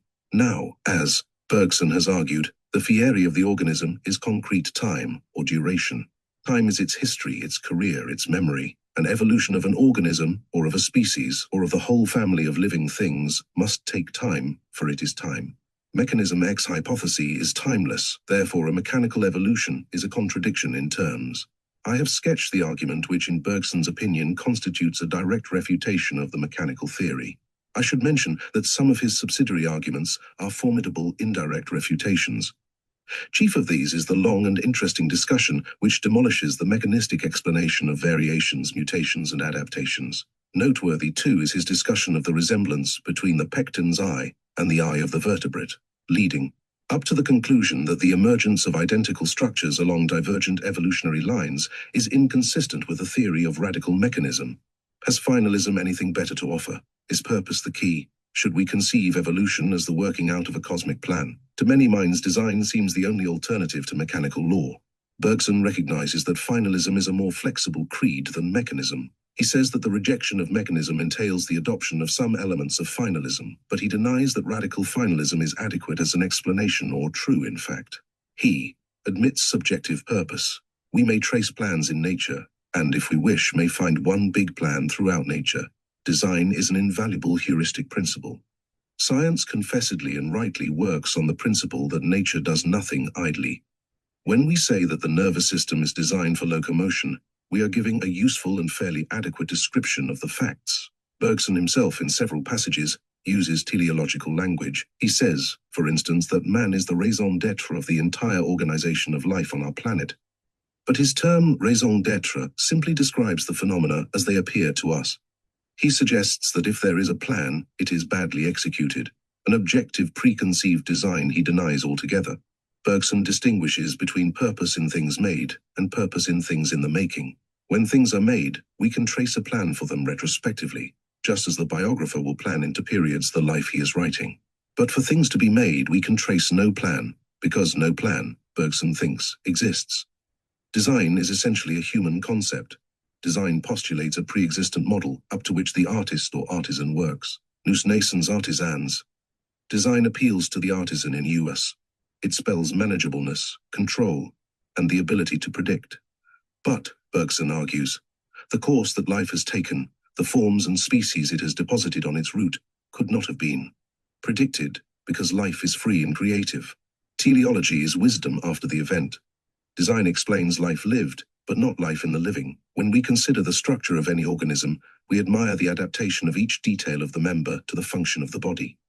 When we take a conspect of the whole field of terrestrial life, we conclude inevitably that the vegetable kingdom subserves the animal kingdom. The dovetailing is so exact, we find therein evidence of design. Quite so, says Bergson, and he attributes the fact to the nature of human intelligence. Man must interpret his experience in terms of design, for the concept of design is characteristic of human intelligence. In other words, design is a product of evolution, not its cause. The intuitionist philosopher strives to transcend utilitarian considerations. He tries to merge himself in the main current of the evolutionary process. So far as he succeeds in so doing, he is able to distinguish between the current itself and the channel that it cuts. Bergson's ultimate reason for rejecting finalism is that it is inconsistent with his intuition of duration. He argues that a consistent finalism plays into the hands of mechanism. If things move according to plan, they move mechanically. In a designed universe, men are puppets. Freedom and progress are impossible. The more freedom we put into the original selection of the plan or into the first framing of the plan, the more freedom we take away from the process of realizing the plan. What we put into the purpose, we take from the purposed. A creative fiat is succeeded by a mechanical process in which real time is disemployed. Bergson sets side by side the three conceptions of evolution, the mechanist, the finalist, and his own, in the following illustration. Suppose an invisible hand thrust into a mass of iron filings. The hand encounters resistance and is finally brought to a stop. Then an outline of the hand is visible in the mass and calls for explanation. The invisible hand represents the life force. The iron filings represent the resistant inertia which we call matter. The visible outline, left by the invisible hand, is the position of the evolutionary series at any moment. Different spectators will give different explanations of the outline. The mechanist explains the outline in terms of the physical forces contained in the iron for him. The position of each filing is determined by the action of the neighboring particles. The finalist sees in the same outline evidence of design. It could not have come by chance, he says. So an intelligence must have arranged the filings according to a preconceived plan. Both explanations are only partial aspects of the truth. The true cause is the thrust of the hand. The outline is a residuum or an interruption of the process, the automatic registration of the progress made by the thrust. As this illustration suggests, Bergson's own conception of evolution, or rather intuition of evolving, is expressed in the word élan. The word itself is worth a passing notice. We have no English word for it as yet. Bellow's dictionary gives several translations of it, including the following: bound, impulse, spirit, life. Evidently, it has a rich connotation to the French mind. It suggests spontaneous movement, continuous, controlled movement, movement of a psychic or semi-psychic character. Bergson, however, is not building a theory upon 4 letters of the alphabet. The word is only important insofar as it conveys his diagnosis of evolution. Bergson's leading thought is that of an original élan of life, which passes from one generation of germs to the generation following by the intermediary of developed organisms which form the bond of union between the germs. This élan, preserving itself along the evolutionary lines amongst which it is shared, is the profound cause of variations, at least of those which are regularly transmitted, which accumulate, which create new species. From this quotation, it will be seen that the élan is, for Bergson, something objectively real. It is not simply a descriptive phrase like, for instance, natural selection. It is a vis et ergo, transmitted from germ to germ as really as our hereditary characters. The élan vital is that phase of the cosmic conation which operates in the sphere of the organic. It is part, no doubt, of a wider movement. We feel it in will action as well as in heart action, in thinking as in walking. In itself, the movement must be regarded as a manifold of interpenetrating potentialities. Where the movement meets matter, it meets resistance. There we view it as an élan, because it has to overcome the resistance. The élan vital is a finger of duration's thrusting hand. Duration is great with events. Spirit is essentially heterogeneous. As time must give birth to events, so the élan vital must generate species. The élan vital encounters opposition. It is driven to dissociate its latent tendencies. It cannot realize itself in one form or in one body. Its conflicting tendencies must produce such a multilinear evolution as we find on this planet. Man is not ape, but the 2 species must show resemblances because of their common ancestry in the élan. The unity of terrestrial life lies more in the past than in the present. We find unity in the preface of the Book of Life. Each subsequent chapter introduces us to more variations and to increasing diversity. The presence of identical structures in 2 species widely remote need not surprise us, for the élan has a memory. Its separated elements preserve something in common. Just as comrades long separated preserve the same memories of childhood. Variations must arise, some successes, some failures, because the élan is experimental and finite. Life, for Bergson, is a vast experiment of spirit, a trial and error process on the grand scale. It is interesting to note the symmetry of the élan theory. The élan of personal consciousness is, in its essential characteristics for Bergson, the same élan that rules the acorn's growth. Not essentially different is the élan manifested in the branching tree of terrestrial life. But symmetry is a slender prop for this weighty theory. How can we know whether Bergson is reading correctly? The pulse of life. Has he laid his finger upon the secret of evolution? Symmetry or coherence of concepts cannot guarantee the truth of the theory. The only possible verification has in a deep and wide experience of life itself. Intellectual experience of life involves a sympathetic study of the details of the life process. And then it is for the student, who has made this study, to say whether the Bergsonian conception of élan vital adequately expresses the results of his research. Bergson himself has undertaken a task of this nature, and in Chapter 2 of L'Evolution Créatrice, he presents the results of a minute investigation. This chapter constitutes a verification of his intuition of élan by reference to objective facts. The verification would not satisfy the logician or the critical scientist. From the nature of the case, it does not aim at compelling assent, but it is an extremely instructive and suggestive study. Bergson does not intend the study as a transcript of the annals of nature. It is simply an outline of a possible, natural history of evolution, written from the viewpoint of the élan theory. It aims at giving a conspect of the main achievements of life upon this planet, with a guess as to the direction of its future developments. Starting from the original embodiment of the life force in small masses of scarcely differentiated protoplasm, Bergson's survey extends to the vegetable kingdom, and thence to the animal kingdom. At all stages he concentrates attention, not on the structure of the life form, but on the tendency, latent in the elan, which each form has brought to realization. He finds everywhere divergence of effort, not convergence. Plant life leads to animal life, because the torpor tendency, realized in the fixity of plants, has to be supplemented by the mobility tendency, which is characteristic of animals. There is a similar divergence within the animal series, for the psychic tendencies of the elan vital must be realized. So the effort of animal life culminates in two main evolutionary lines, the line of the higher vertebrates leading to human intelligence, and the line of the hymenoptera, where instinct is perfected. I cannot conclude without a reference to what is, perhaps, Bergson's most distinctive and most valuable contribution to evolutionary theory, namely, the idea that evolution is a creative process. The élan vital is a force that makes for novelty. Toute œuvre humaine qui renferme une part d'invention. Tout acte volontaire qui renferme une part de liberté. Tout mouvement d'un organisme qui manifeste de la spontanéité apporte quelque chose de nouveau dans le monde. Life, liberty, creation, these three are, for Bergson, inseparable. He rebels against the idea of an evolution in a closed system. Devant révolution de la vie, les portes d'y avenir restent grandes ouvertes. His whole theory of evolution is a protest against the stifling doctrine that touts don. All is not given, for evolution gives. We can devise a plan and a mechanism for natura naturata, but natura naturans shatters machinery and supersedes plans. This philosophy is at once sober and inspiring. It is a philosophy of action and good hope. It is in closest touch with the spirit of the Western world of today. One is tempted to view it as registering more than the private opinion of an individual thinker. It may prove to be a creation of the philosophic elan, a product of the progressive elements in the human spirit. It delineates a world in which progress is possible, but not guaranteed, a world in which freedom and responsibility go hand in hand, an unfinished world, a world that invites cooperation, a world worth living in.